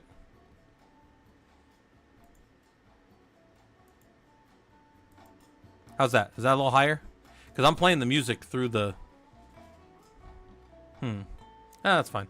I can hear the music. All right, I won't play it too loud because that disturbs some people. So, all right, hopefully that's playing for some of you. I see it playing through an audio source. Okay, all right. So let's look at what's the same, what's different. This is the same. This is the same environment. We're just saying what it is. The web servers, we're still hitting the one server. Installing Apache doesn't change any. By the way, does it need to install Apache already on a server that's already got Apache? No. But if I were to run this against a new server, it would deploy Apache to it. Yes. So in all cases, we expect Apache to be there. So that's there. Then I get this new thing. This is new. We haven't seen this before. In fact, in none of my labs have I done this. I say block for the present deploy state. And I give this block right here. This is the first time I've done this. This is a module that causes kind of all the other modules in it to become, you can almost think of them as a little function. Now, this block is only going to run, everything inside this block is only going to run when deploy equals present. You know, I think about this. I really should just do this. I did a view, so I really shouldn't have done that. But I really should do this. Oh, geez. I really should put that up there just so it's obvious. I was of the convention of I dropped them at the bottom. But I really should just have them here. And so now everything in this block, everything that's pushed in, only happens if you say deploy is equal to present. Let's go look at the other one. The other one, when deploy is equal absent, this one's going to run. So now we have a dual alternative structure in this code where you're going to go one way if you have deploy present, and you're going to go one way if it's absent. So let's go look at what's happening with the deploy. So if you did a web environment deploy, and now you give it, let's say, test 8081 as your environment and your port, then it would come down into here and it would say, okay, present, and then it would do whatever the environment you wanted to add. So in this case, the environment would be test, let's say. So test would be added as a directory in that directory.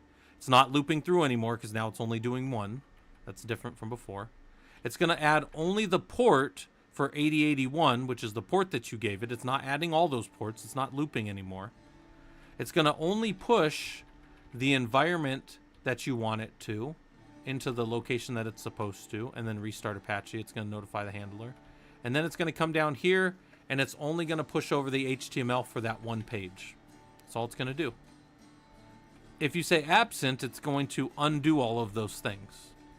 So that's the difference. If it's present, it goes to one block. If it's absent, it goes to the other block. And that's it. And at the end, anything that got notified gets notified. So it's escape colon. I'm just going to do a Q. I'm not going to save any of that stuff. And I'm going to say, well, what happens when we run this? If we run this and we give the deploy as absent, we're giving that variable at the command line. We're using -- extra -vars as a way to give extra variables into our deployment. Now we're going to say take out test environment on port 8081. So we're going to do that real quick. And let's watch what it does to this thing. Let's see what happens here. It skipped that whole first block. Everything in here was the block that was supposed to be, everything in here was that block that was only if present was there. So I ripped it all out. Everything got ripped out. So now, if I go and I just check my curl from earlier, 8080, still there. 8082, still there. 8081, not there. If I did an LSOF on I for port 8080, I see, oh, it's on node 01, right? LSOF-I on 8080. This is listening on 8080. Is it listening on 8082? Yes. Is it listening on 8081? No, it's not. An LSOF like that is one of the, I just love it. That's one of the best ways to look at what process or what service has opened up a port on my box. That's one of my favorite little ways to kind of go and look at what's going on in my systems. Obviously, we have things like SS-NTULP, and then we can grep for like 80 out of there, and we would probably see 8080 as just the base web server, and then 8082. We don't see 8081 anymore, but we could also check for specific ports if we really wanted to dig in on kind of what's happening in our environment. So, all right, check. And it says, look at you learning Ansible. You created a playbook for deploying a web server and for your development teams. You then created a solution that allows you to deploy or remove only the pieces that they wanted. So that's a way to do it. It's not the only way. All right, so here's the questions for the lab. I'm going to turn myself off for a second, and I'm going to pull up my little hourglass. Actually, I'm going to turn the music down just a slight little bit, too. Hold on. Turn it down just a little. There we go. All right, so the music's down just a little bit. Let's pick another song, too. All right, there. And I'm going to give you guys a, let's say, check out the lab, or look at the lab questions, and think about what you just did.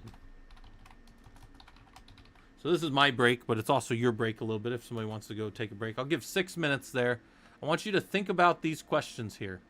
And if you have the other questions that you grabbed off the Discord, use those, okay? I'm going to take some pictures of this real quick for you guys. Hold on. This will be on the Discord.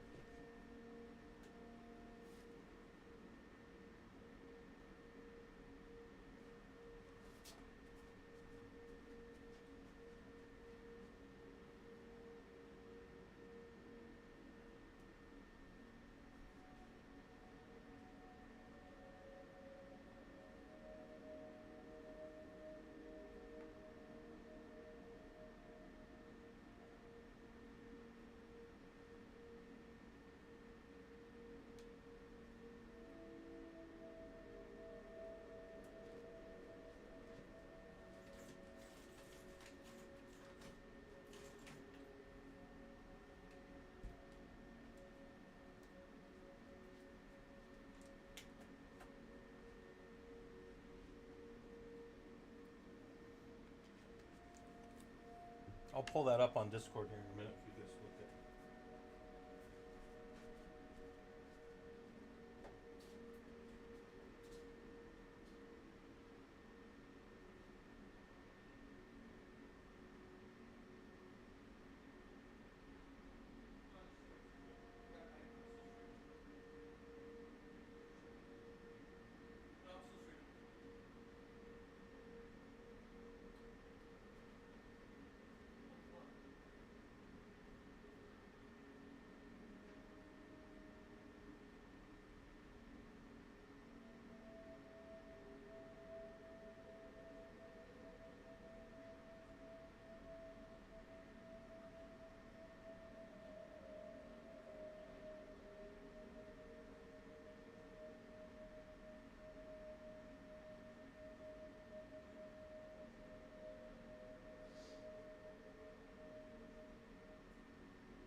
All right. Back. You guys are still thinking about stuff for a minute. You guys are still thinking through some of that stuff. Thinking through what you did in the lab, looking at some of these pieces. I'll pull up the block handler for you. Here's the documentation on what blocks do, and you can think about other reasons you might use a block inside of Ansible. There are things that I did not do. I did not have error handling with rescue, and I did not have always, but those are parts of blocks as well. Very much like a try and catch in Perl, right? Or in Python. Robodom, I've been back since Friday, so I'm not jet lagged, no. Plus, it was only a 2-hour difference, so that's not really a big deal. So, all right. Sorry for coughing all over you guys, too. But, all right, so we're back. I'll show you guys on the Discord here. Hold on. So here's our Discord. We're kind of on a break still for a minute. Here was our Prolog Labs? No, Home Labs. This is kind of what my little green screen environment looks like back here. There's my messy desk with my water bottles, and then these are the other things you can't see. But there's that, and then that's what the back of it looks like. And my office is kind of a mess, but it's still my office. So, all right, you can look at that on Discord if you guys want to see that stuff. But I put that on so you guys can see kind of what my little green screen thing looks like. Really bright light over here on the side to make sure that it stays pretty much the same color. So, all right, what else are we doing? So, finish up this lab. You guys have another minute to think about the lab. Think about what's going on here. What does the package need to run a web server? That's Apache 2.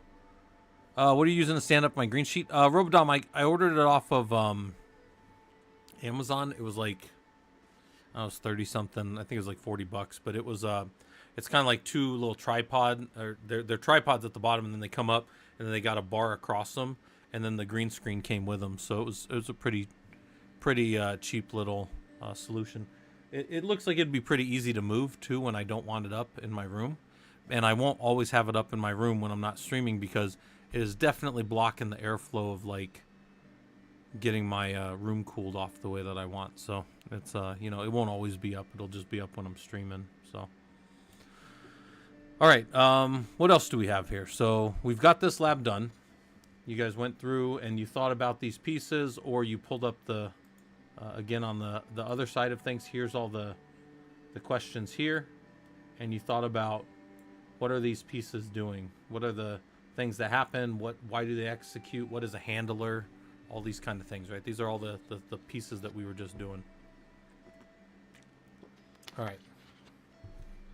So anyways, we'll stop this, move it out of the way, and we'll get into the next lab. So the next lab is going to be, hold on,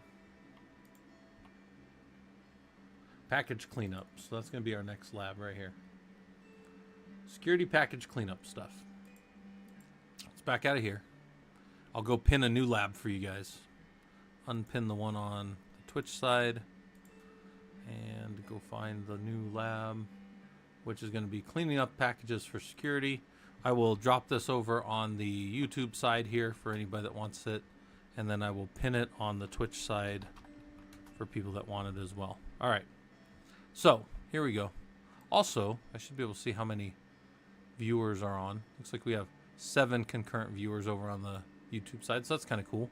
Have some people hanging out. Good. And we're just going through all the Ansible stuff. So we did most of it earlier this morning, and then throughout the day, and then we were just kind of getting some of the last stuff in for this one. All right. And then I missed a follow, Jacuzzi Flats. Hopefully this stuff's useful to you. We're just kind of doing stuff and chilling out a little bit. It's Sunday night. I don't normally stream Sunday nights, but normally they spend them with the wife, but she wanted to help me set up my green screen and get that all running. So I'll stream for a little bit longer. Maybe I'll try to keep it under like 2.5 hours. Yeah, Robodom, I appreciate you being around. So that's good. All right. Oh, one other thing. Oh, I'm setting up an event too, just so you guys all know. Some of you guys have been around where every month we'll have like a different speaker come into the ProLug group and come talk down in our Discord. And I'm gonna set up one for August, right at the beginning of August. So you got a couple months still. I'll talk about it before it comes out. But we are going to have a few speakers come in, and then throughout the day, it'll be almost like a little virtual conference. Throughout the day, we'll have the different speakers come in and talk about the different topics. And then I'm going to give those speakers a couple of different pieces of a hash. Each one of them is going to get different pieces of it. And if you sit through them, you will get those pieces in their presentation.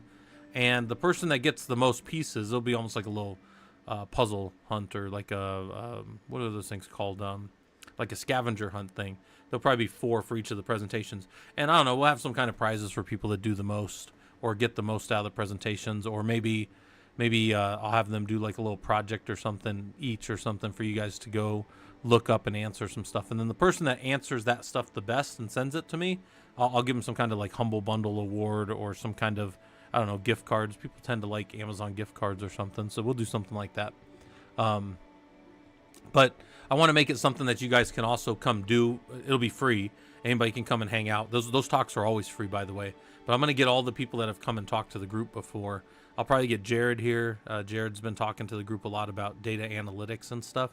Probably try to get Sending and Fisherman to come and talk about AWS type stuff and systems engineering, because that's what and systems, architecture in the cloud and all that kind of stuff. Get those guys to come, and if I can get Chicken to come, I'll try to get that too. Amazon gift cards, money to Bezos, money back into Twitch, the circle of Amazon. Yeah. Control Byte. Don't think I haven't thought about that. Like I would also for the speakers. I told all the speakers, I was like, or I said this in one of our channels. I said something about like I could just send you like a Zelle or like a PayPal for people that want that too, I guess. So, and it's kind of interesting. We've had like a certain as a professional Linux users group, we've had like a certain amount of like success recently, especially over on the YouTube side, and that's like kind of been driving a lot of like book sales. So it's kind of an interesting little thing. The book was kind of like just people that wanted it, that bought it at the beginning, and then it kind of like stopped. And then I don't know, something happened in the last couple of weeks that blew up on YouTube, and a lot of people have been like kind of picking up the book. So I'm like, oh, that's cool. Yeah, absolutely. So yeah. Okay, so let's do the lab. This is one of the things that's nice about doing Linux is we can focus on the things that we know, right? So this is going to be package cleanup and security, and we've got some stuff here, and it says you cleaned up the golden images over in the lab, updating the golden image, which is, it walks you through how maybe if you're running golden images in a company, how you might go clean them up. So that's another lab that links off, and you can go spend some time in that if you want. But it says now your team needs to deploy that change to all the active systems. So we need to patch the systems. We need to remove some software and that kind of stuff. So let's run through. And they said we also need to remove bzip and containerd from all the servers to ensure that old software is no longer on our systems. That's bzip 2. And also we want to stop developer abuse of the containerd on all systems. We don't want developers to just be able to download and spin up any containers they want anywhere. In certain environments that we have in our company, we do want containerd or Podman or whatever you're using as your container service, but not everywhere. And it is a security vulnerability because it adds to the footprint if people can just spin up Docker containers wherever they want. And you might say, really? Why? Well, because it's just one more thing that may be vulnerable. And technically, if you're just going and grabbing containers willy-nilly off the internet, there's any number of vulnerabilities that could be there. Typically, we pull those things down into like a dev environment, and we verify that they're not doing things that they shouldn't, or we build the containers ourselves from a base image from like a trusted source, like an Ubuntu image or an Alpine Linux image or something, and then we build out what we want. And we do those in other labs around here, but that's not really germane to this conversation. But it's got it spelled right. Anyway, so let's look at this stuff. We'll look at our host file. We're back to a very simple host file. Here's servers, control plane 1, and node 01. So this is our inventory file, and this is our host group, and these are the two nodes in the host group. Yeah, control byte. Yeah, I could definitely go over that stuff. Yeah, absolutely. All right, so now it says you may want to remove the comment debug variables before you run this. What are the individual tasks attempting to do in this playbook? So that's the thing I want you guys to think about. Going through something like Stigs. Yeah, actually, control byte, I've done... Not that exactly, but I've shown you guys before on stream, and maybe it'll be good since we got YouTube a little more popular now. I'll redo it where I show how to verify that you are in compliance with like a CIS benchmark. And I actually have it. Hold on, let me look on my GitHub. I don't do a lot with my GitHub for you guys that have been on my GitHub, but if we come down here, I have some things in here, like my CIS benchmarks. And one that I need to update was all the way up to Ubuntu 18.04, so I don't even have any newer ones. But this one goes through and just audits your system. Here's our tests. Here's our audit. And it just goes through and just checks each of the different scores. Right? That's all it does is it just checks the things from the CIS benchmark. Here's some things that are all removed. Oh, if we wanted to send it to Discord. And then here's the output to Discord if we have it, or we send it wherever. So there's some commented out code that I have in there. But the template that it deploys to looks like this. So here's our J2 template, right? And all it does is it just loops over the things, and it just says if it's in or out of compliance. That's all it is. It's like the simplest little thing. Jinja 2 templates are simple, but they look kind of ugly to, but they work really well for putting whatever out. Okay, so that's like a little check that I had to just see if you were in compliance. That's up on my that's up on my GitHub. If anybody needs that, it's just an old one. I need to update it, but that was basically like making sure that all of our CIS benchmarks were in compliance on a server. That's a simple way to do it. Didn't take too long to write, a lot of copy and pasting. So we've got this, and then it says now that we're, let's check our package removal. Here's what we're going to do. We're going to remove the packages, container D and bzip. We are going to purge them and have the state be absent. And then we're going to register a variable from it. The variable is going to be called removed apps. So we're going to register that variable. And if we want to see it, we can let it debug to the screen so we can see all the tasty data that Ansible's carrying around in its little sack. And then we'll verify by just doing a dpackage-l and look for each of those, bzip2 and container D, and we'll fail when false, so it never fails even if the package isn't there, and we'll register that verify apps that they're gone.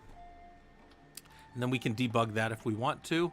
And then we're going to go ahead and just make a little template that's going to run against our J2, our remove packages Jinja 2 template, and it's going to loop over the variables there, and it's going to let us know that it did the work that we expect it to. So let's go look at our Jinja 2 template. This comes from a different lab, but this is what a basic little Jinja 2 template would look for to make sure that we've got the ability to reach all the systems and that we've removed the packages that we say that we're going to remove.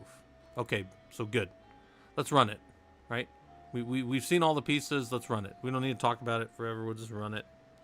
And it's going to go and remove those 2 packages the first time. It's going to take that template, take those variables we have, and it's going to show us that it did actually remove those things. All right. And it says right here, did the playbook execute with no issues? If it did not, run it again and see what the output is. So we'll see if there's an error. After you've run the output, let's look at the reports. So we'll go look at the reports that it's making. It's going to take a little bit of time because it's doing apt package removal, right? So we'll take a drink here real quick.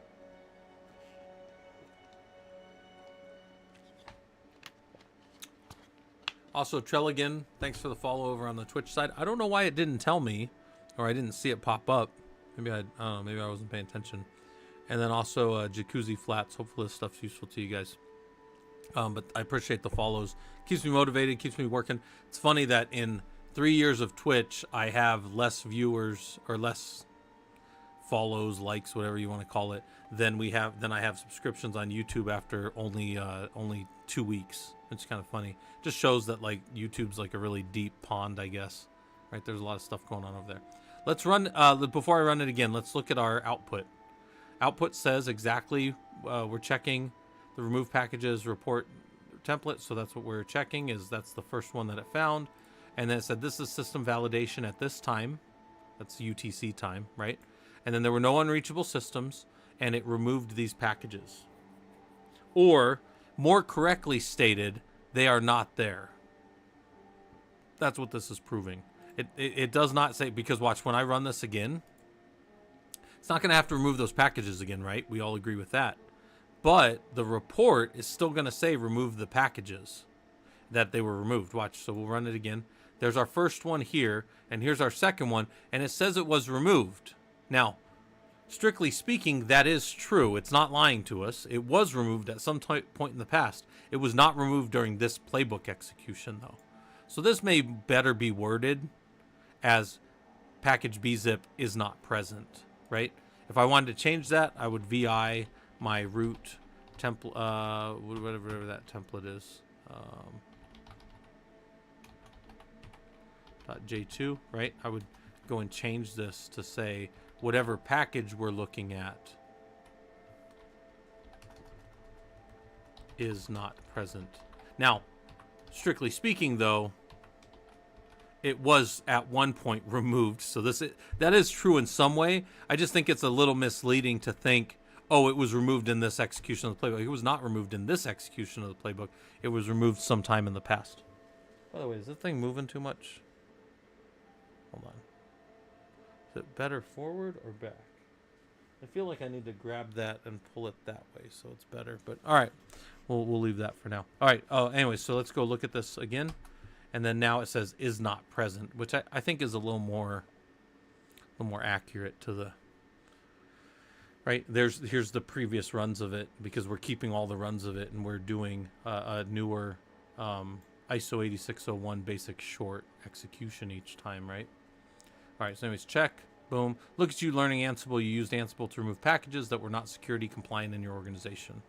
That was it. That's the whole lab. That lab, though, directly goes back to this golden image type concept. So here's what I'm going to do. I always turn myself off, and I give you guys about, let's give you guys like, whoops. I'll give you another 6 minutes or so. I don't always take this long, but I'm being lazy today. So take some time, think through these questions over here. Review each of those pieces and go, hey, do I understand what's happening here? Do I need to think about this more? Did I just kind of space out the whole time Scott was talking? That's fine too. I'm just going to sit here and listen to music for a little bit. But the point is, for you guys that are doing it and really want to kind of understand this stuff, look at this kind of thing and see what's going on, right? I'm going to add one little piece here for people that were following along. Here's the registering variables information, and you can go read. I'm putting it on the YouTube and on the Twitch side. Here's a little more information for you to dig into about why we would want to register variables and what does that mean. So go spend a little time with that if you want. And then also I'm going to sit here for 5 minutes, and you're just going to sit around and look at the lab questions and think about what you just did. If you got questions, let me know. But otherwise, it's kind of like your reflection time a little bit. You can spend some time thinking about what we did. It also allows me to be lazy for a minute.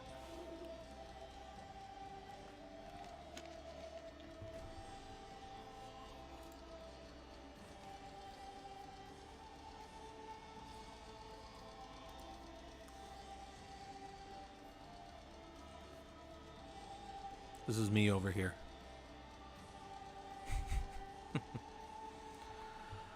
All right, I'm just kidding. All right, 4.5 minutes. If you got questions, let me know. If any of my regulars are around and want to talk about anything, or if you're new and you want to talk about anything, just send it on over. We'll talk about it. I guess I can use this time to link up the Discord. So there's the Discord over on the Twitch side. And on the YouTube side, there's our Discord.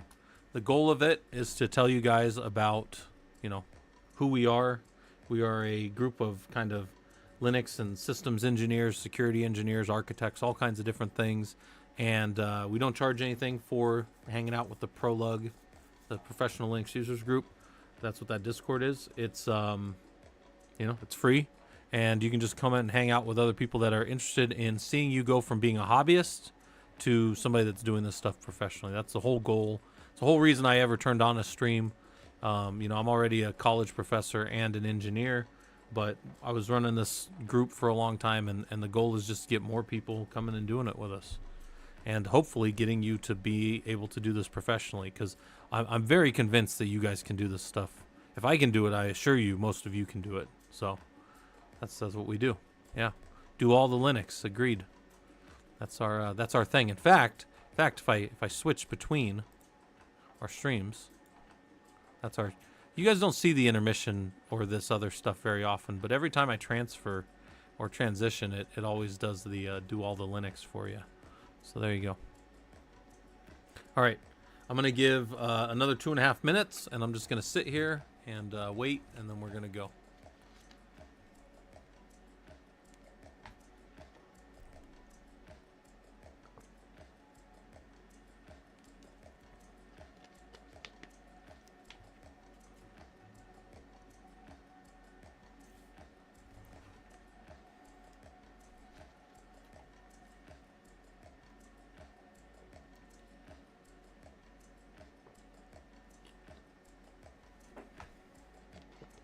Hopefully you guys don't hear me slurping down all this water over here.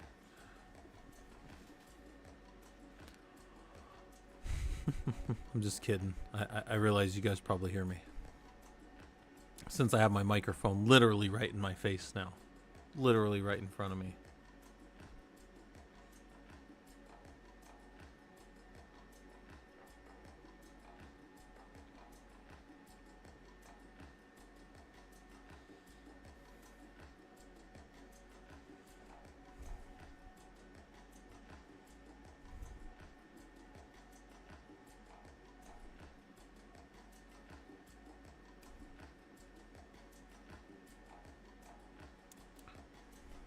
I feel like this is the perfect song for a break.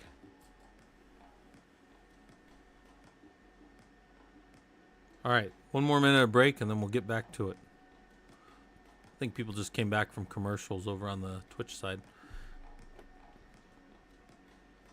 1 minute, get back to it. Make sure you look at that. You could even, I guess, grab screenshots of that if you really wanted the questions, so you could go through them later. That doesn't hurt my feelings any.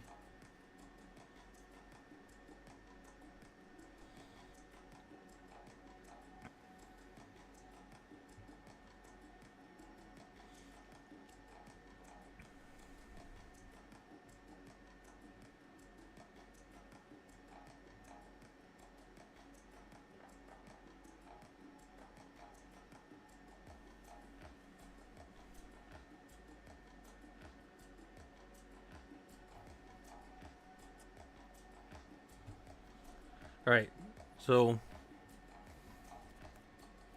me 1 second here. I'm back. Turn this off or stop this. Move it out of the way. The question was on the Twitch side from Control Byte. What's our go-to for sequencing files between two remote nodes, remote A or remote B, and then how do I fetch them from old to control or push from control to new or whatever? This is actually a thing that happens often in the Linux world when you set up Heartbeat. So for Heartbeat on two nodes, right? So two nodes out there are running Heartbeat, and only one node can have a VIP. A VIP is a VIP, a virtual IP. We call them VIPs. And what VIPs do is one of the nodes is in charge of answering all the questions, and the other node is just a backup in case that other node doesn't answer or isn't answering. So basically the one node is sitting there going, I'm ready to catch requests, and the other node is like, hey buddy, are you ready for requests, right? He's like watching him. And if he's ever not ready to answer requests, this node kills that node. It's called stoneth. Shoot the other node in the head. Kills them at like a BMC or an IPMI level. And then it's like, I'm the node. I'm listening now. And then you have to do it. All right. Well, anyways, when you set up Heartbeat, the two files have to be checksum. They have to be at this level compliant. They have to be exactly the same. So if I have like checksum Etsy, I don't know, something like I don't know, cron tab, right? It needs to be exactly the same between the two, or Heartbeat won't work, right? That's a Heartbeat configuration check, is that they're exactly the same file. Well, so what I tend to do, if I have to make two remote nodes like that exactly the same, what I tend to do is I will make it right on the one node, and then I will copy that working configuration to my system, and then I will push that configuration to both nodes with a tool like Ansible. Or if it's something cheap like that where I can just do it quick and I'm doing like a one-off of build, I will do that with a bash script. So just a real quick bash, loop over the two and just send it to both nodes with SCP. That's how I do it. If I knew that deployment was going to become a standard and I was always going to do it, what I would then do is we're not really in one that has it, but if we were doing like a, hold on, let me go to my home lab. I'll show you the way I would do it in like my home lab. So we're down here in my code examples, right? And actually I have some examples of this in Telegraph deploy, right? And in here, I now have files, and this Telegraph conf tells Telegraph where to go talk in all the nodes in my environment. So if I were to just like more this Telegraph, it's a big file, but the output of output for InfluxDB is the InfluxD in my home lab, right? That's the InfluxDB in my home lab that I have to talk to. And this is how my nodes all know to talk to it. So basically this has to be in sync so that all of my nodes running Telegraph, which is all my nodes, can talk to my main node. And this is just so down in here, it's just a file in there. And then the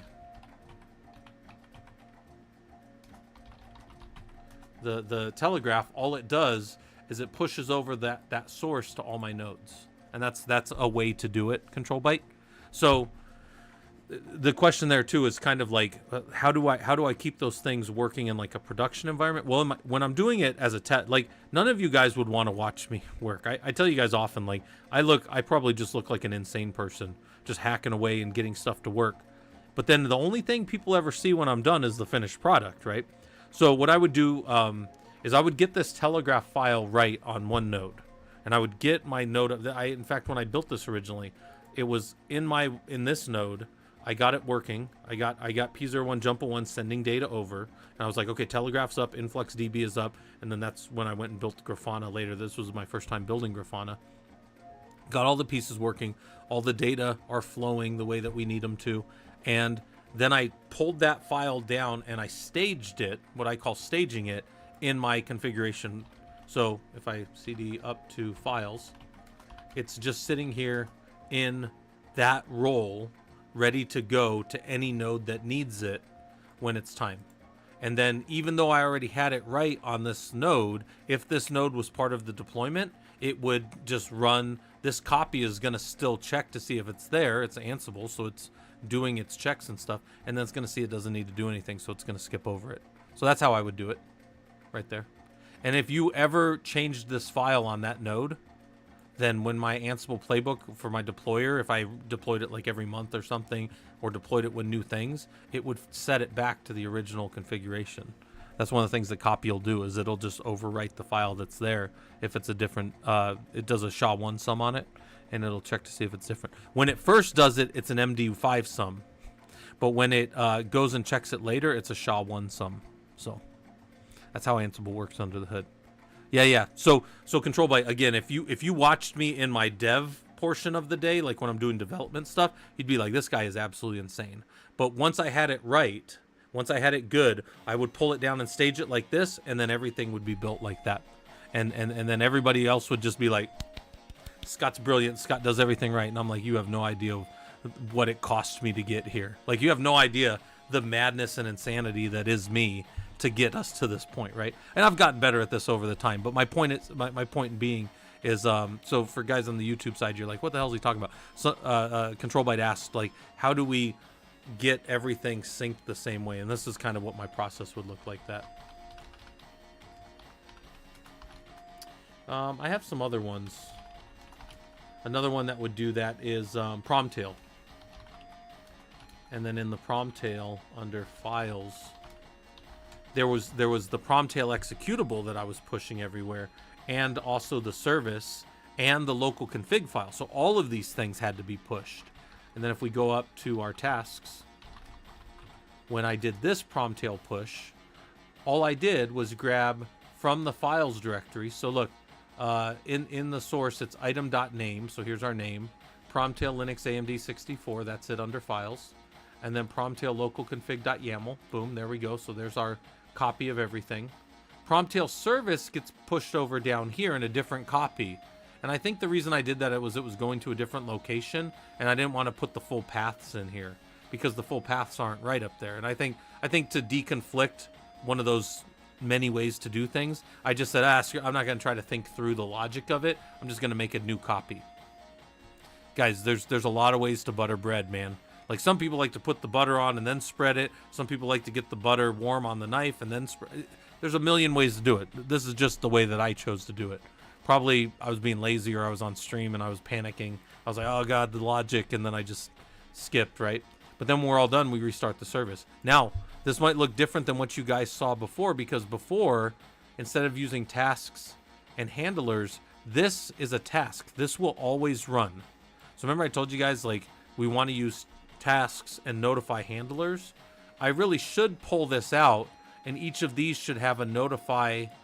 And then over here, instead of in tasks, I would go down to handlers, and I would put that block in here. I don't have any handlers on this one, but I would put this block as a handler, and then it would only execute if these things changed, if that makes sense. Yeah, thanks for joining the Discord over on the YouTube side. The goal of this is to get you guys doing this. All right, I got to change this music. This music's a bit too happy. All right. That's pretty good. It's kind of dark and chill now. All right. So we did package cleanup. We did all this stuff. So let's go to the next lab. The next lab is NFS deploy. So a lot of these Ansible labs mirror what we do over on the Linux side. On the Linux labs, I show you how to do these things, but you're doing them all by hand. On the Ansible side, it's like, hey, you realize that we don't do things by hand all the time. Hey, Robodom, thanks for coming back. We've been just kind of hanging out. And Robodom, were you here for the pictures? Did you see the green screen? I'll pull it up because some of you guys probably missed it. Here's my office with the little green screen now. So there's my desk here. This is what I'm looking at. I look at this one over here when I talk to you guys. Yeah, complete chaos without you, Robodom, for sure. There's my chair that... there's my microphone directly in front of me. My microphone used to sit over here off to the side, kind of. Looks like it's kind of dusty in here. Maybe I gotta dust everything off. Here's my little stylus down here, right? So I can draw. Right, for you guys that don't know, I have a little stylus. Got a little Wacom tablet that's super cheap. And then here's the little thing. The wife did this for me. She helped me put it up. Well, I did it too. And then my water bottles that I've been chugging on stream and throwing off to the side over here. And then the other one was what it looks like from behind. This is my office. And then this is kind of what it looks like behind now. So it's clearing out all that other stuff. Yeah, it's kind of interesting. The servers are back behind me, back over here to the right. There's my wife's big beanbag chair when she comes and hangs out in here. I'll always have to move this, though, because she comes in and watches on the big screen here. This is a 30... This screen right here. This probably doesn't look that big on there, but this is... I think this is a 32. This is a pretty big screen. It might be a 30... No, this is a 35. I take it back. This is a 35 right here. This is a big screen. You can't really tell how it's sitting, but it is a pretty big screen. All right, let's get out of here. Let's go to NFS deploy, and then I will tag this as the lab that we're doing. So here it is over on the YouTube side, and here it is pinned over on the... yeah, I think it's 32 or 35. I think it's actually 35, though, because I know that it's obnoxiously large. It doesn't look that big in that picture, but I assure you it's a big screen. Enough for the wife to sit across the room on her beanbag chair and watch movies and stuff on it with me. So I'll sit on the beanbag chair too sometimes. But yeah, Robodom, now we know official because we got a green screen up, so we're not as bad as normal. All right, so labs are tagged on both sides, pinned on the Twitch side. I need to get my YouTube shit together, guys. I know, but let's pull this lab up, and it says right here that you deployed an NFS server by hand over in the Configure NFS Share lab. Now your team needs to deploy the NFS server and client mount points to multiple new servers through an automated process. So the inventory has grown from the 2 machines that you did it on by hand, and now you need to push it to a whole environment. Guys, NFS is still very popular. You might say, NFS is slow. Shouldn't I be using something else? NFS is pretty good for configuration, static files, just net boot, and what we call like, what the heck do we call that? Well, TFTP boots for sure too. And then what's that one? What's that other type of thing? Not squash FSs.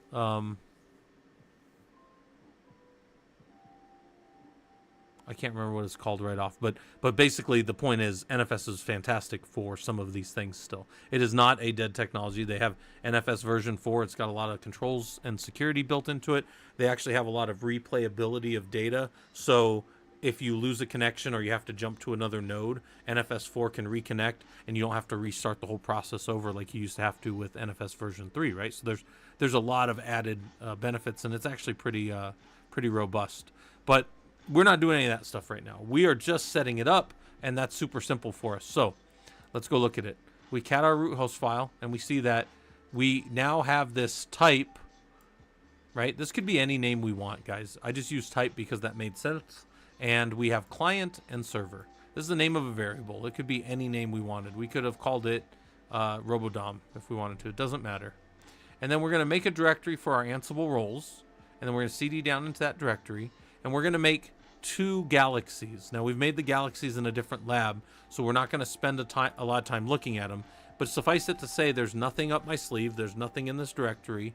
When we run Ansible init for both of those, it's going to say it created it, and we ls, we see that. And if we ls into one of them, we will see all of the pieces that we need to run a full playbook. And I was telling you guys earlier today that a lot of these things you don't have to change them in any way. If you don't use them, they just sit there and they hang out. And tasks are the main thing we have to change. Yeah, Jacuzzi Flats, thanks for coming. I appreciate it. Split like a banana. I appreciate you stopping by. Lurking is always fine. Hanging out in our Discord is always fine. All that kind of stuff. So I do appreciate that. And new follow, Sims fan. Hopefully this stuff's useful to you. So we're looking at, we've got 2 galaxies now, and we've got roles. So these are inheritable roles that have been built in this location. So I'm going to CD up a directory. Now I'm in just root Ansible. And I'm going to copy over root Ansible NFS deploy. And let's inspect that playbook and see what that playbook's doing, right? That playbook is simply doing 2 inheritances of roles. So it's saying against all the hosts, gather facts true, vars no specific extra tasks, and the roles are for an NFS server. If you have type equal to server, you're going to get this role. This role is going to be inherited by your server. If your type is client, we're going to go down this path. So we're now building a dual alternative structure. Actually, I take it back. It's not truly a dual alternative structure, because in a dual alternative structure, you have to pick this one or that one. And logically, hold on. If you look at this, you go, Scott, aha, it has to pick one or the other. And I say, that's not true. What if I had type equals Megatron, or I didn't have type? What would happen to those servers? Would they go down one of these paths, or would they go to the multiple select, which is like a case where there's a catch-all where nothing happens? There is a third alternative here. There is this alternative where you put this in right, and there's this alternative where you put this in right? You give the right values. But there's a third alternative. The third alternative is you didn't do anything, and nothing happens on the servers. So that's a valuable thing to understand when you run your playbooks. So knowing that real quick, this is one of the reasons I tell you guys that when we use any tool, we have to know how to install the tool, and then we have to know how to use the tool. And part of the using the tool of anything that's going to control our systems is we have to have a good base inventory. And this really highlights it here. If you have a shit inventory and you don't put the variables in when you go to run this, what's going to happen? Well, we could test that real quick. Watch. We'll do this. I'm gonna make a. I don't know what I'm doing. Copy hosts to hosts. Bad example. Right. And I'm gonna vi hosts bad example. And I'm going to $$ right here and $$ right here. That'll delete to the end of the line. Escape : WQ. It's a bad example, not that it's a poorly generated inventory file, not that it's incorrectly formatted or anything. It's a bad example because it doesn't have the variables needed to inherit these roles, right?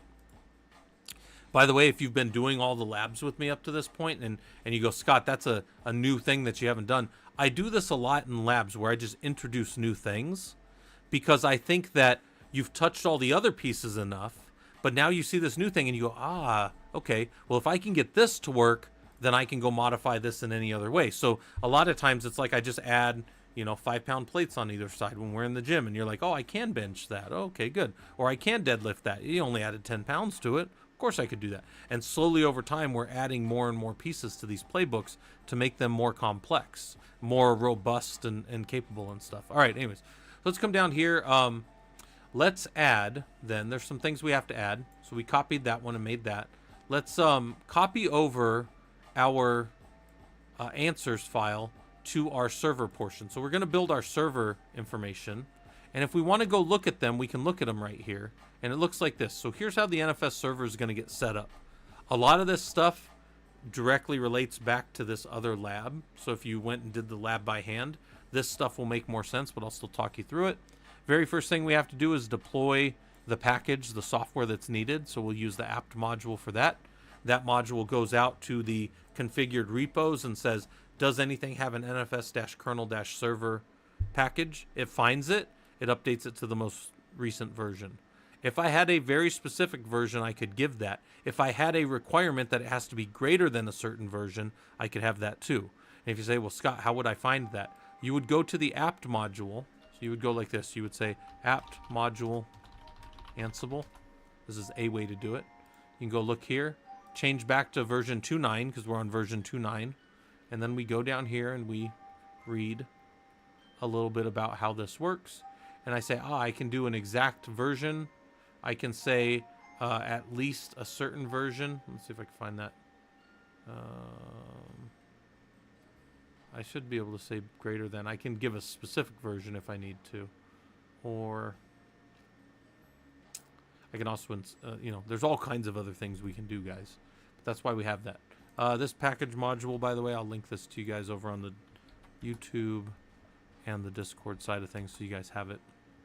So there's all these things going on right here, right? But anyways, that's the first thing is get the packages on the server, right? It's an NFS server, so it needs the server kernel. This will, by default, install all the recommended and required packages. That's how the package manager works. Then we're going to create a share for the NFS server. So we're going to create a directory. We've done that a lot, and we're going to make it called share. But now we're going to do two things that I don't often do, where I'm going to explicitly say the owner is nobody and the group is no group. So that's going to be part of the permissions that'll be assigned when you did an ls-ld against that file. So we can look at that. Then I come down here and I say, okay. Let's set up the share in Etsy exports, and we'll add this line. Share is going to be shared out to anybody with these values in Etsy exports. We're going to create it yes if that line is not there. And then we're going to notify restart NFS. And then over here in the handlers, which is something I mentioned in the last lab that I hadn't done, and I mentioned it here that I hadn't done it. It is something we do in here. Now it's going to notify the handler, and it's going to go over into the handlers directory and restart the NFS server with system CTL, system D, right? It's very similar to if we did like a system CTL restart of our system, of our service, which is called NFS-server. Okay, so I said now we're going to execute that playbook, right? But before I run this execution of the playbook, I'm going to go like this. I'm going to put a pound sign there, right here. Oh, whoops, wrong. It's the wrong one. This is me panicking. Hold on. It's shift pound. So there we go. And I'm going to hit that button, and it's not going to do anything. But I'm going to change it real quick, right? Yeah, I did not intend to do that, guys, which is actually funny. And we're going to say hosts bad example, right? And I'm going to change this pound sign off. So this is a bad example of this. Yeah, that actually was kind of funny.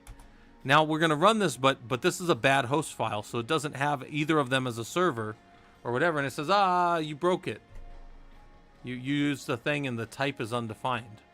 Well, do I have a way to fix that so it doesn't show up all bloody red like that? I think I do. So I'll vi root Ansible, and what's in here? NFS deploy.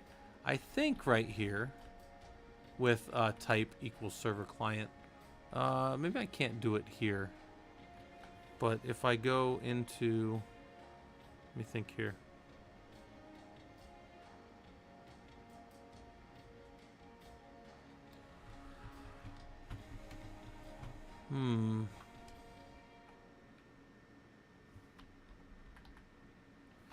I could get around it by saying type is always defined here or has a default. We're not going to worry about that. We're just going to, we won't use that. But I wanted you guys to see that, well, I thought it was going to finish, but I guess I had it wrong. But okay, let's just run this. We won't worry about things that are one-offs for right now. But that's an important behavior to know. If you don't give it good inventory, you're going to bleed all over the screen. Let's give it a good inventory. The prediction here, and from the data, we know that it should only go to one server and deploy on the server that is a server. The other ones it should skip on. So it should skip on control plane and install the NFS server on the other side. Now, the control plane server is still going to go down that other path of what it would do with the client. But the thing is, there's nothing defined in the client yet, so it's just not going to do anything for those tasks. There's no task. We only built one side of this playbook, one of the inheritable roles, as it were, right? So here we go, boom. That's all it did, was it just ran the one side. And it did all the server setup stuff. All right, so it's good. So now if we do a show mount -E on node 01, we'll see that it's sharing out that node. That's what we want, all right? So we hit check, and we're doing what we need to. I say you deployed an NFS server and now need to configure the client portion of the playbook to properly install NFS client and then mount the share directly. So we're going to set up the other side, and I say write or copy over the pieces you need, right? And then run it. So we're going to copy over the Answers NFS client, and we'll go look at that. And it says that the NFS client, we're going to install the NFS common package. That's what's needed to be a client. And then we're going to mount from node 01 the share as an NFS file type on /MNT. We could also make a directory under there and do it there, but I just did it like this. And then the state is mounted. When we use the mount module, this will update the etcfs tab file over here. And Badu, yeah, thanks for the tutorials. Yeah, I'm trying to make stuff hopefully useful to you guys. And you know, this is what we do around here. This is, by the way, what we do down in the Discord as well. We work on this kind of stuff. All right, just remember this etcfs tab is going to change, and the reason that matters is because this mount point will be persistent across reboots. If you do not update your etcfs tab, if you were just to run a shell command here and just mount the file system, when this system goes down and comes back up, it's like I have no knowledge of this place. It's like Gandalf. Right? I have no knowledge of this place, and it's the same kind of idea. So we did that, and then it says deploy the playbook again and see if this works. So now we're going to run it. We're going to watch this work. All right. By the way, you see it skipping, again, the original control plane, but node 01 already has these things configured, so none of these things had to happen again. And then at the bottom, you don't see what you did see before, which was the handler that restarted the NFS server. The NFS server does not restart in this play. In this execution, there was nothing that notified it to restart, so the handler never got called. But then an NFS client did happen, and it did do the things it needed to. And if I go look at the etcfs tab, now that's mounted. If I do a df-h on MT, I'll see that it's mounted off of that far location over there, right? And then I have some commands that'll show you that, right? It's mounted over on node 01. And then it said, is the file system mounted? How does the etcfs tab entry look to you? Would you have built it the same way? So I want you to think about that. Is that the way that you would have built that etcfs tab? So vi etcfs tab, right? And then just look at that. I mean, this is not the way I would have built it. And you say, what do you mean, Scott? Well, I wouldn't have built any of this like this. In Red Hat systems, it's a little more nicely spaced out, but in Red Hat systems, your mount will still do this. This is perfectly correct. There's nothing wrong with this. Your system can read this just fine. But this is the way we tend to make these look. And I am using tab. It's fine. The system doesn't care. It tends to look a little more like this, right? And you can just immediately see that this looks just a little more organized and a little more, oops, we'll just put that there, and then we'll just put these out a little bit. All right, and then here's my little parlor trick. Does everybody know what all these things mean here, or do you want me to explain them to you? That's the Red Hat. No, Robodom, what I'm saying is in Red Hat, it looks more clean like this. Red Hat by default comes out like that. Hey, Johnny, man, how's it going? So this is the source. Where are we mounting something from? We can use a label. We can use a device ID. We can use a UUID and a part UUID. Those are the four things that we can use to mount right here. We also have just a path to it via a resolvable node name or an IP address. In fact, you can use an IP address. But those are the sources, right? The local ones are those four that I originally said, and then you can mount anywhere else for whatever. Here is the path to where it's going to be mounted, right here. So source, destination of mount point to the system, right? When you do like a df-h or something. Nick, I don't think it matters if you have a college degree. You could absolutely get into this. So somebody on the YouTube side, it was Nick, said, do we need a college degree to do this stuff? And I don't think you do at all. I think that it helps. So do certs and so do all these other things, but you do not, strictly speaking, need it. Okay? What if you know this stuff and have no college degree? I think you can absolutely get into this. My younger brother does very well. He's 10 years younger than me, so he's about 32 now, and he's been doing Linux professionally for almost 8 years now, and he makes a pretty fair amount. He doesn't have a college degree at all. In fact, he has some certs, but he got the certs later. So I do think you guys can do this absolutely. What does it take? It takes, you got to spend time reading. You got to spend time either working with people on this stuff or getting examples that show that you can get in there. Probably have to spend some time in some entry level work, but you can do it absolutely. Said, will you be underpaid if you have certs and no college degree, but you know your stuff? I don't think so, Nick. I don't think you'll be underpaid. I think that you'll start out where you start out, and then you'll kind of work your way up over time. And you will absolutely 100% break six figures in the systems engineering world, 100%, easily, and it depends on what you focus on, what you want to do.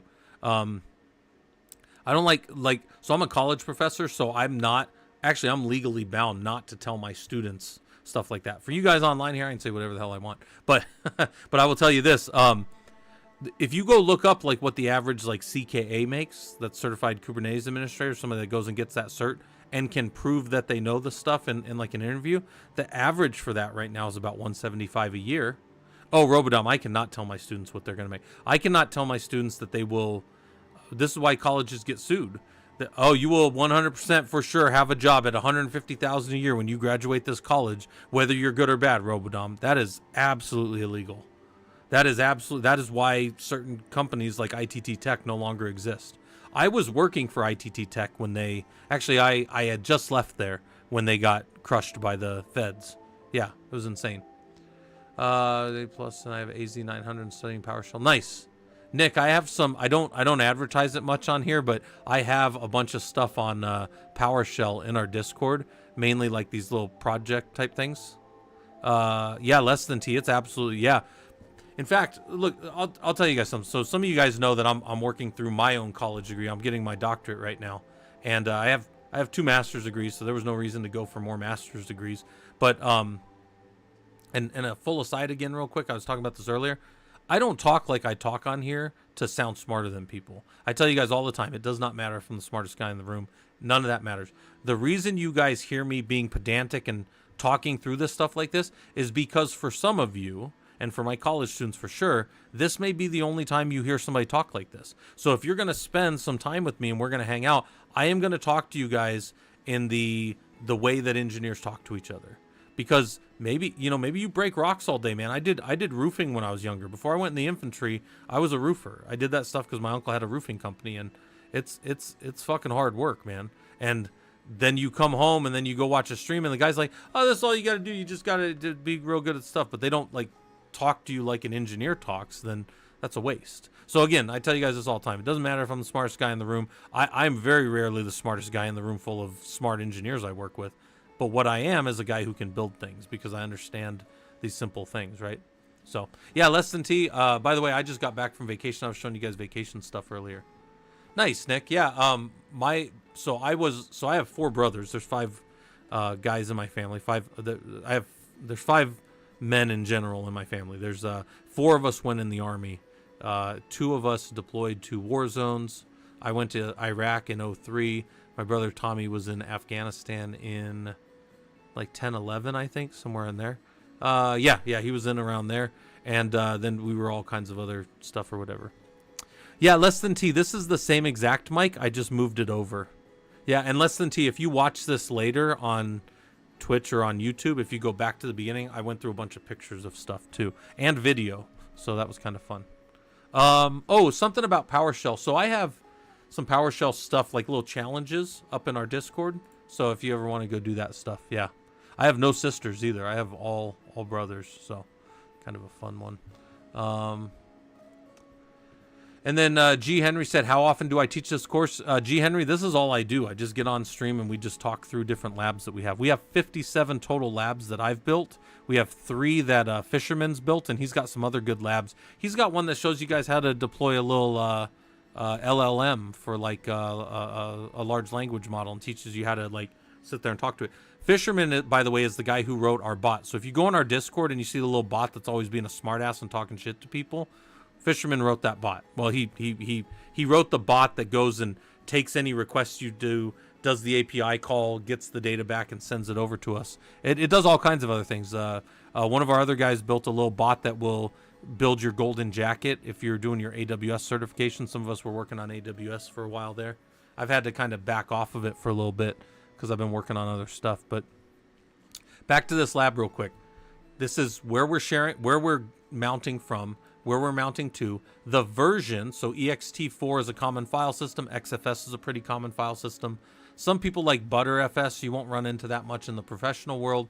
ext4 and XFS are kind of the big ones right now out in the world. But we're using NFS here, so we had to use NFS. And then we have the defaults. We're just saying, you know what? I'll take whatever the server gives me. I will be compliant as best I can with whatever client you gave me to connect to this other server. Thankfully, we're on Ubuntu, so they're compatible between each other. But then here, this is the 2 that everybody's like, I just leave them as they are. This first one says that I will never, ever do an FSCK against this directory. You will never FSCK something remote. You can't even if you wanted to, but 0 says I won't do it. And 0 here says I will never perform a backup on this directory either. That's what those 2 mount point, that's what those last 2 things mean if you ever go look this up, right? But I cleaned it up for distance and all that stuff, and I'm going to do that. And cat Etsy FS tab now, whoops, well, would it help if I did the path right? Now it looks a little cleaner if I had the screen a little, I have the screen a little squished down so you guys can see it, but, or so I can fit everything on the screen, but there's that. Okay, anyways, hopefully I'm answering questions for you guys over there. There's a bunch of lab links that Robodom just posted for everybody if you guys need any of that stuff. And yeah, anyway, so is the file system mounted? Yes. How do I know? I can just do mount. There's an interesting thing that I want to show you guys that may, if you've never done systems work, you may do a lot of Linux, but if you don't do systems work, you might not know this. So allow me to show you this.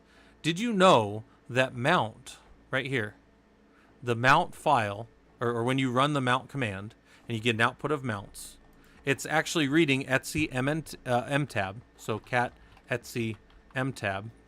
That's the mount tab. That's what it's reading. But did you know that those things are in the order that they were mounted in the file system? And some of you might go, why does that matter, Scott? Why does it matter? Well, because if I expected this right here to have been mounted as the server came up, but then I come to the server later and there was a problem and I see it mounted at the bottom, I know that very likely, like if I look at 10 servers and this server only, control plane only, has the mount that we're worried about down at the bottom, but all the other ones have it up in like their startup, I know that some reason, somehow, sometime, I can't point fingers yet, I know for certain it got remounted. And you say, how do you know that? Because it's at the bottom. And you say, but I can't prove that it wasn't mounted correctly at first. There's all these things that are forensically lost forever. But what I know for a fact is it is not where it should have been. And at some point it got remounted. That's something I know. So these are the things, like I tell you guys, we assume things and we guess things, but then we test and verify as engineers, right? And that's a thing that I know. If I come to a server and I see this and I expected that to have been mounted earlier, I know that, well, that's probably part of the reason why this is messed up. I wouldn't know how long it had been unmounted. I wouldn't know if somebody had come in and recently remounted it. I wouldn't know any of that. But what I would know is that it did not come up in the proper order or whatever that it was supposed to. And then that would be something, then I would start digging in logs, right? Logs will tell me other things. But I don't even have a lab on logs. I need to start building my labs on logs that show you guys how I parse through logs and think about these things. But suffice it to say, as an engineer, you need to, there's 2 things I tell you guys you need to know a lot as an engineer. You need to know how these things work, and then you need to be able to troubleshoot them when they break, which, by the way, directly relates to knowing how things work, right? All right, anyway, so it says it's mounted. We hit check. And all that, it says, look at you learning Ansible. You use Ansible Deploy NFS server and client via the Ansible playbook. Keep working in this lab to increase functionality of your deployment tool. Yeah, Nick, I'm a big fan of Linux. Or Azure Directory ADS. So, Nick, I do a little bit with Azure. I mean, I have an AZ900. I think you mentioned that earlier. So I at least understand it, but I'm very much more on the AWS side of a lot of things. Like when you see some of the stuff that I build in the lab and make available to you guys in different labs, by the way, it always goes down to our Discord. All my output's always to our Discord. You'll see that I do almost all my stuff exclusively in Discord. Maybe I should play around in the AWS or in the Azure space a little bit. But anyways, sorry, it's almost always AWS nowadays. I think I said Discord, but all right. So you got this lab done. Let's clear this screen up. Let's cat out our directory are we in here? Let's cat out our root Ansible roles. Let's do NFS server tasks and then main.yaml. Let's look at that. And we'll also cat out our root. So the same thing, but our client. So I'm going to pop off stream real quick and I'm going to leave you guys with an hourglass. And I'm going to tell you, go think about what we just did in this lab. Here's the questions over here. I'll give you 6 minutes again. Think through what we did there. And what worked well, what didn't. Here's the questions, right? Also, this is the other one, cat. Where am I at here?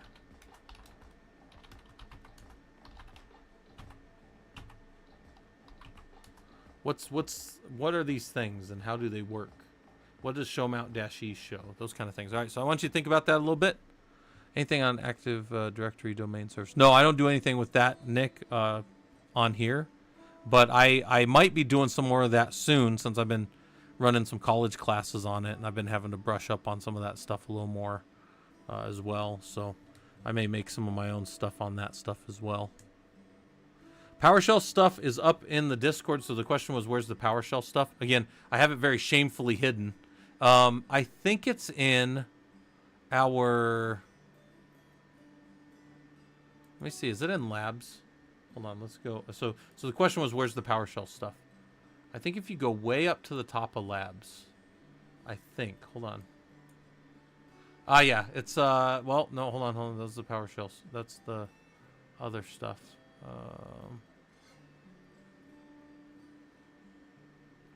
Where's PowerShell? Probably a lot of people talking trash about PowerShell. Where do I have that?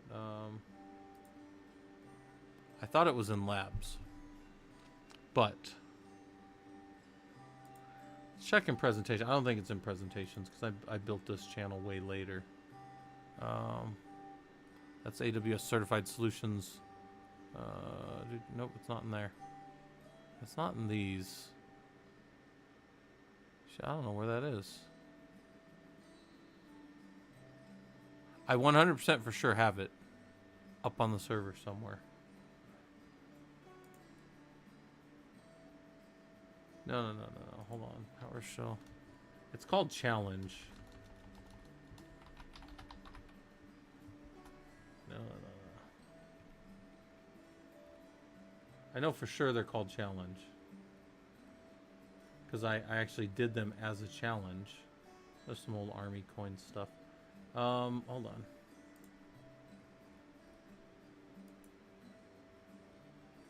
Let's go look at PowerShell. It's got to be PowerShell.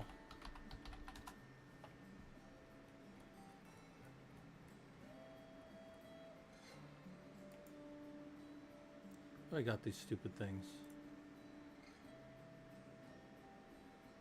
Prolog sysadmin.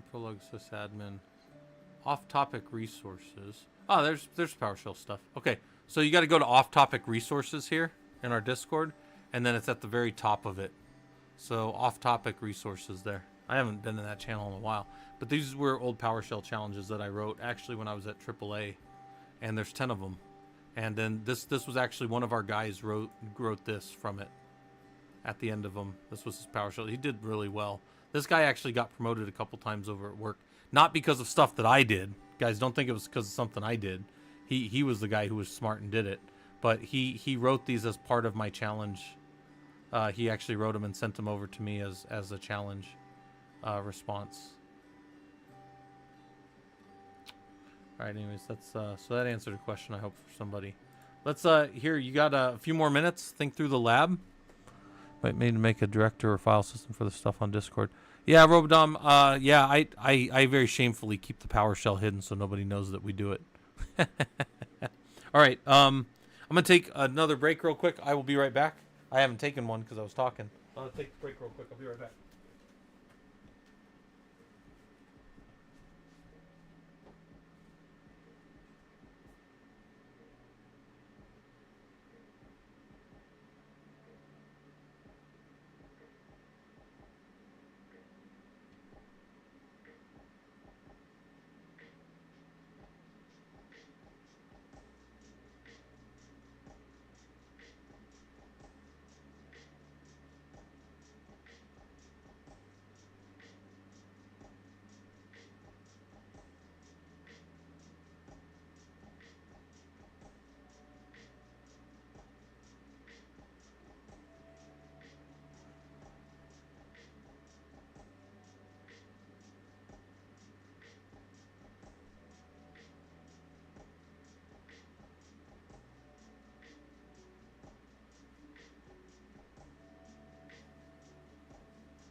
Was it Bearded Dragon?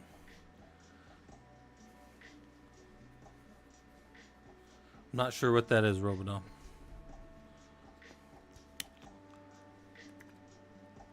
All right. Pop back up on here. I think the green screen's holding all right. It's doing its job. All right, we're gonna stop this. Hopefully you thought about those things. Also, we've got this other part over here where here's other things you could think about from this lab. Why is it in the roles directory? Why is that lower than the one that you're running? And what does it mean to inherit something, right? That's something to think about. What is the handler that you used when you set up the NFS server? Did the handler run the second time you called the playbook? The answer to that was no, right? It only ran the first time. Do handlers always run, or do they only run when something changes? Well, only if they're notified, and that's only if it's changed instead of okay, right? Robodom, I made the PowerShell challenges. Oh, I see what you're saying. Yeah. I wrote the PowerShell challenges. Guys, I don't advertise this very often. I don't tell you guys this unless some of you guys know me. I know Robodom knows this.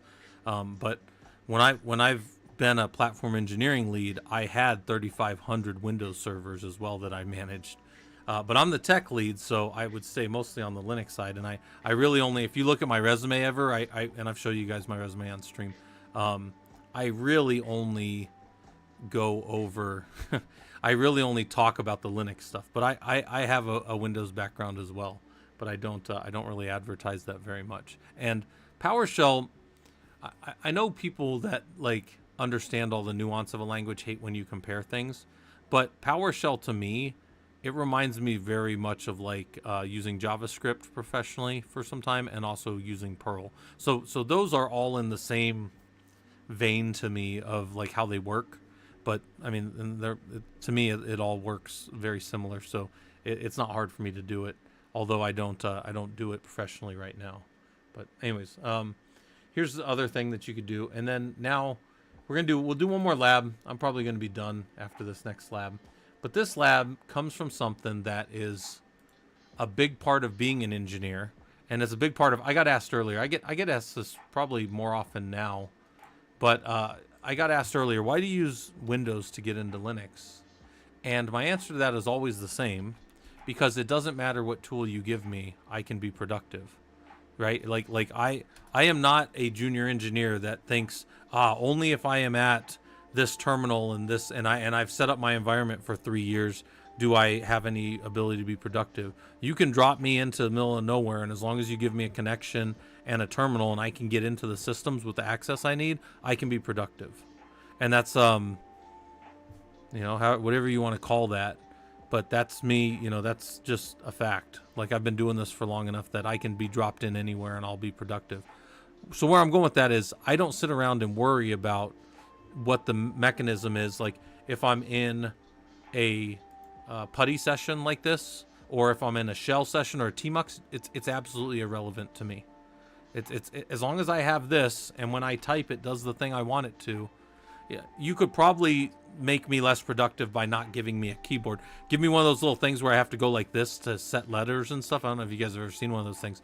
They're like, yeah, people can hit 250 words a minute on this. And I'm like, yeah, I guess so. I mean, probably, but that's not for me. I don't know if you guys have seen one of those, but it's like directional letters and stuff. And I've seen some people type real fast with that, and it like generates the words for you. It's almost like one of those old for the people that have hearing issues and that kind of stuff. But I never get into all that other stuff. Just use normal keyboard. It's one of the reasons I don't even show you guys my keyboard. Is I have my keyboard for my laptop, and then I have like a $11 keyboard that I got off of Amazon. Like, I don't care what you give me, as long as you don't handicap me in some terrible way. I don't even need a mouse, right? But I mean, if I'm in an environment like this, I'll use a mouse or whatever. But my point in saying all that is, engineers at first, they worry all the time about the environment you're in. But then I think it's a sign of maturity in engineering, when they don't give a shit anymore. I think that's kind of when like, I think they've passed a certain threshold at that point. Documentation.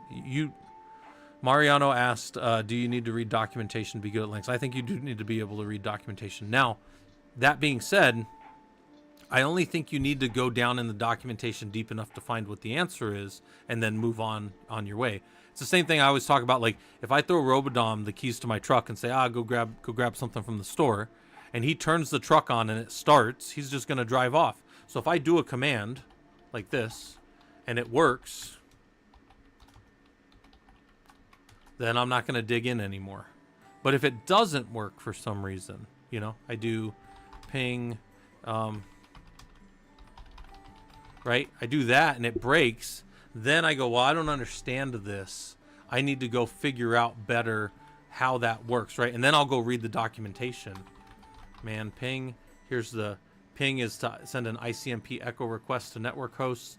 And then maybe I skip down to the bottom of this. I'm hitting spacebar to go page by page. And hopefully they've got some kind of example for me here if I've never used this tool before. Or maybe I can do a ping dash help, or sometimes a ping -H, and it'll give me, how I can use this tool in some way better. And then I go, destination. Well, that should have been one thing instead of multiple things like I had done, right? Something like that. So yeah, I do think understanding how to read documentation is important, but you only need to go as deep as you need to go to find the answer, and then go on your way, right? And get good with the tools that you use often, and know how to use them. Because you're not going to figure out how to use a tool when things are bad. You need to know how to use the tool from using it when things are good, right? There's an old saying, if you can't do it slow, you can't do it fast, or train like you fight, or, slow is smooth, smooth is fast, for anybody that's ever done any of that kind of stuff, right?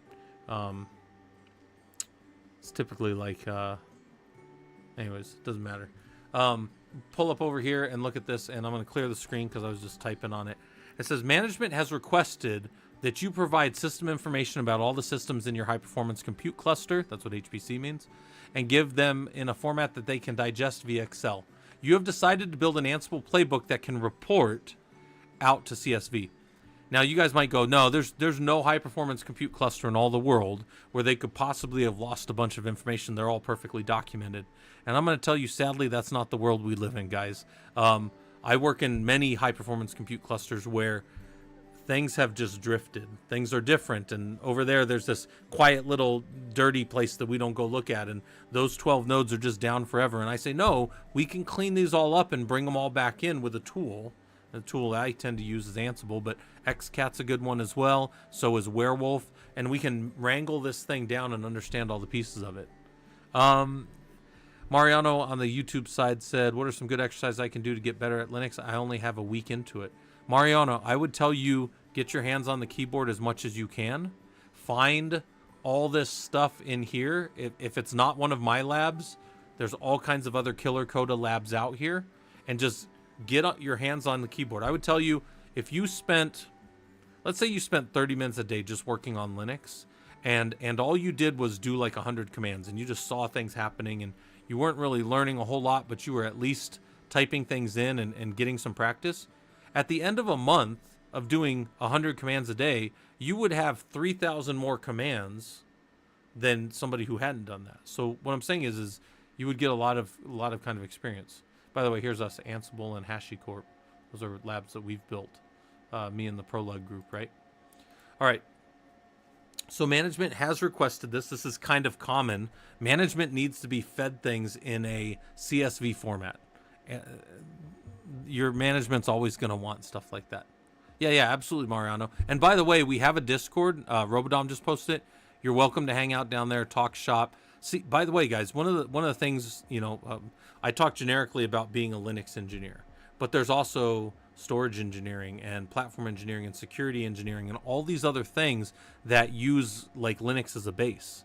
And you say, security engineers, that Linux isn't their base. It's the first thing that every security engineer and every try hack me and hack the box and every single one of those projects, what's the very first thing those guys do?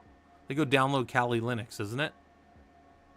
Now you're back in the Linux command line. So what I call Linux like the piano of engineering, because if you've ever known anybody that did music in any way, they almost always have a piano for them to like test and play with things. And that's the same kind of concept. Everything comes back to the piano. Even if they're singing, they'll hit some keys on the piano and then they'll sing or whatever. It's the same thing with Linux. Everything starts at Linux. Everything moves off into storage and security and Kubernetes and all these other things.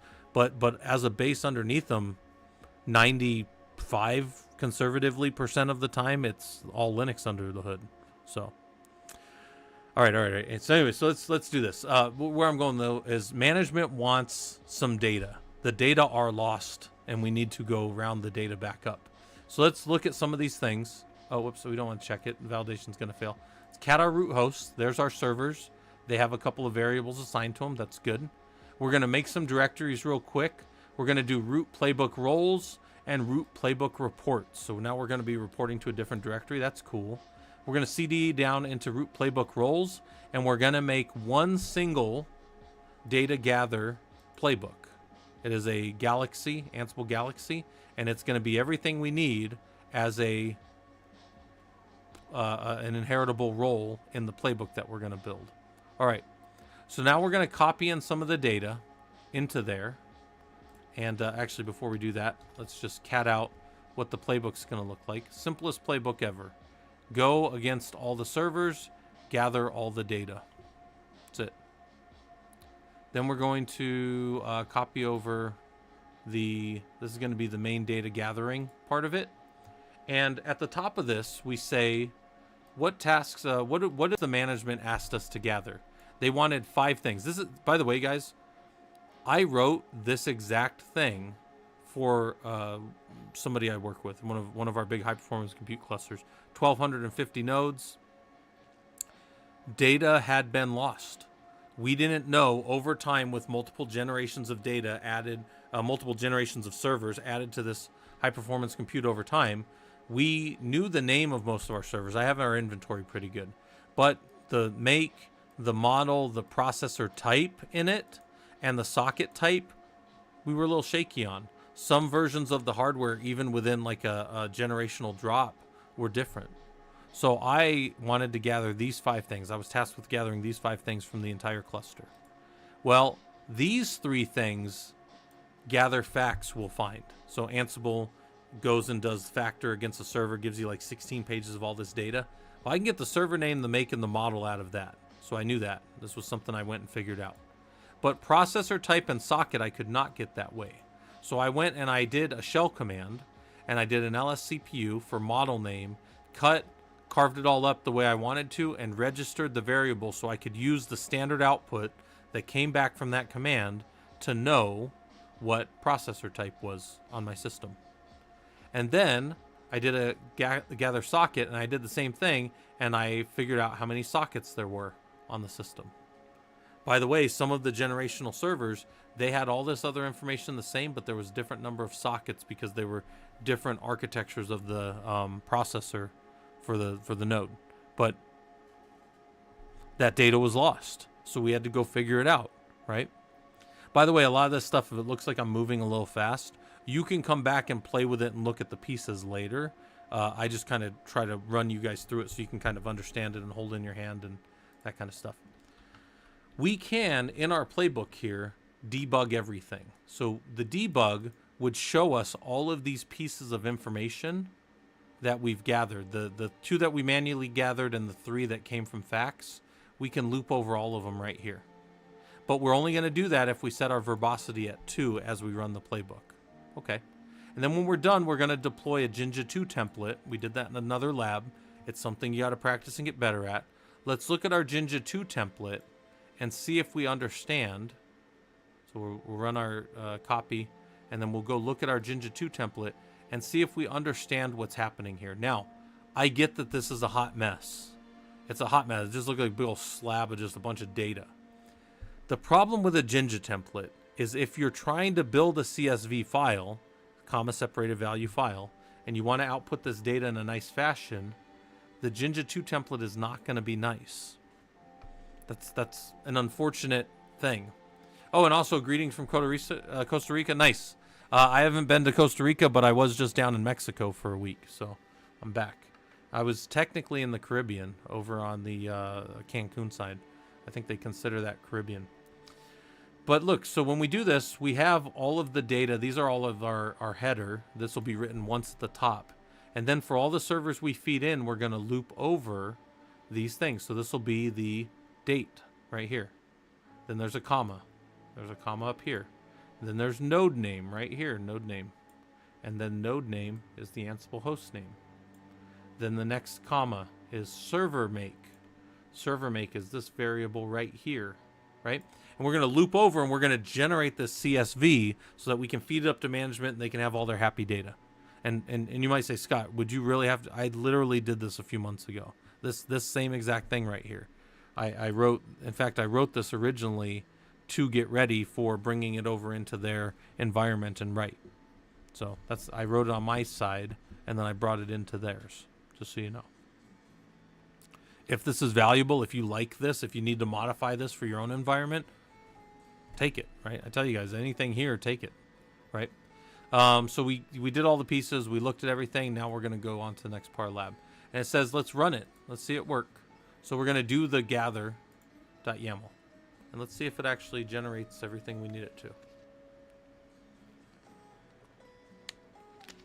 We skipped all that debug output because we didn't want to see it. But now we're going to come back and we're going to run it again. So let's check first. Let's go look at our data. And we'll say, are the data correct? And this looks like date is going to be presented right here as date. Node name is going to be presented right here as node name. KubeVirt is going to be our server make. Good. We don't have a server model. There's none. That's fine. Processor type is Intel Xeon E312XX of whatever type all the way out to Sandy Bridge. And then the number of sockets is 1 for both of our processors. This and again, this was something that we actually tested and did. And then I'll do it. I'll do the whole thing right here for you guys. So I'm going to grab that. And I'm just going to go into my Notepad++. Where's my little Notepad++? Here's my Notepad++. Pull him up. And we're just going to drop this in. And we're going to say File, Save As. I'm going to say I want to save this as an all types file. And we'll go drop it in downloads just for now. And we'll call it servers.csv. I'm just going to save it over there. Then I'm going to go open that up on my machine. And here's my servers.csv. And comma separated value gets opened by default here. And here is my comma separated value, which again, isn't something that I use often as an engineer. Maybe I'd find a use for this. But this is something that my management might want. And again, management will run into this. I use dark mode, but the back is still light. I can take this and I can grab the header here, and I can go to data and say filter. These are all the pieces at the top, and then I could say only give me the servers that have KubeVirt, right? Which is all of them. But if I had different versions of things and whatever, I can filter them down, and then it would give me the numbers across the bottom for how many of the things they found. There's actually there's a really strong use case for using Excel for data engineering for some things. And you might say, I would never. I've seen some really slick stuff done inside of Excel. In fact, some of the people, some of the guys were messing around a while back, and they posted some stuff in Discord around like the Microsoft Excel World Championships, and some of the data that those guys could like transform and turn into pivot tables and do all this stuff when they didn't know what the data was at first. The kind of reports that those guys could do in like minutes was pretty impressive. All right. I give credit where credit's due, right? Like some things are pretty impressive. So we did all this. We come down here, we look at our reports. Our reports are good. I hit check and it says, look at you learning Ansible. You created a role and pulled information and reported it in a .csv format to keep the management fed full of tasty information. There you go. Can't believe Excel Championships is a thing. Robodom, there are races to see who can eat the most hot dogs, right? Like, I mean, there's, and Kobayashi, what's his name? Something Kobayashi. He's the guy who wins it. Oh. All right. So, anyways, isn't that his name? Yeah, something like that. It's wild to me. But all right, so I'm gonna move this over a little bit. You can look at this. Let's go more data gather, tasks, main.yaml. This is how it gathers the data. So I'm gonna pop myself off of here real quick and pull up my little thing for you guys to reflect. And I'm gonna give you 6 minutes to sit here and kind of reflect on these questions. What information were you asked of from the management? And that's right there, the host name, the vendor, the product name, the processor type, and the socket. And then which are the facts and which are the custom tasks? Well, some things were facts and some things were custom tasks. And I say, when stamping a template file as a report, why is it so important that you use the ISO 8601 time? Well, the reason we do that is so that we don't get these funky special characters inside of a file system. You really don't want to do that. You don't want to have a bunch of different special characters in a command line. So what I mean by that is this.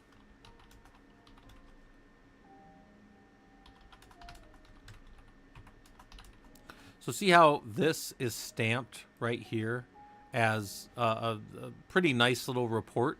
And if I were to run it again, it would stamp it again with that Ansible date time ISO 8601 basic short.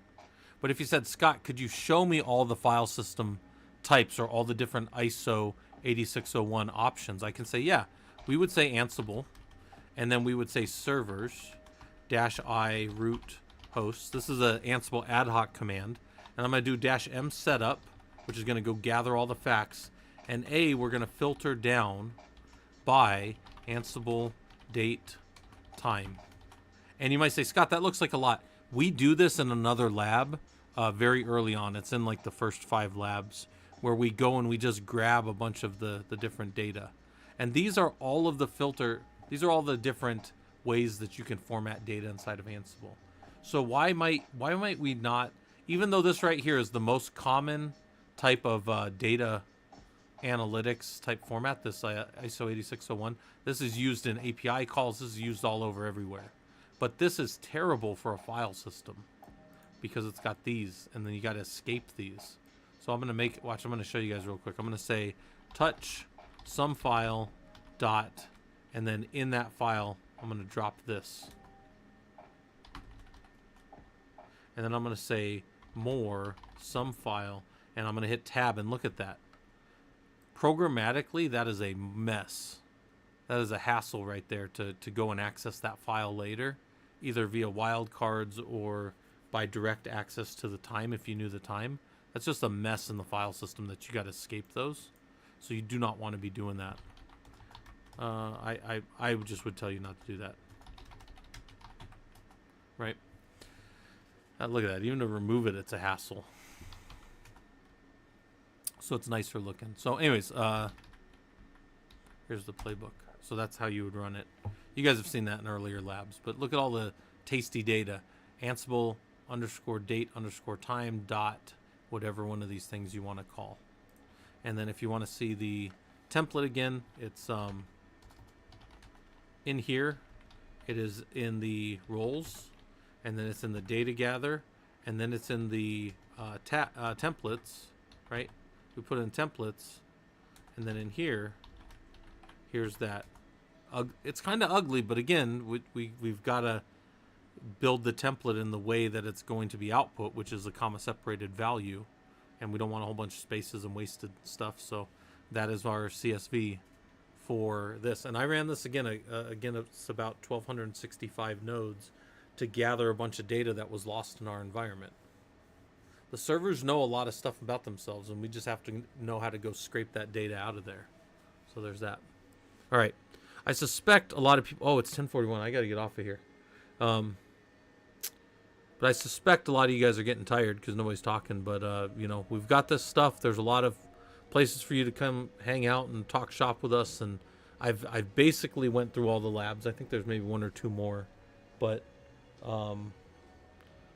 we will keep popping on here and telling you guys about different Linux stuff that you can do. On the Twitch side, I will go ahead and I'll wait wait a couple of minutes for the ads to come out because it looks like you guys are on an ad break. But we'll go raid over somewhere. And then for you guys on the YouTube side, I definitely appreciate you guys coming by. Watch all the videos if you want. We've got some more persistent stuff that's out there. Doing Killer Coda. Nice. Yeah. Skull Crusher, I appreciate you coming. Yeah, let's go drop on there here in a second. We'll go. I don't think I've ever been in his channel before. We'll go hop over and Go Slow Pro Yos or GoPro Slow Yo, his channel. He's the guy who maintains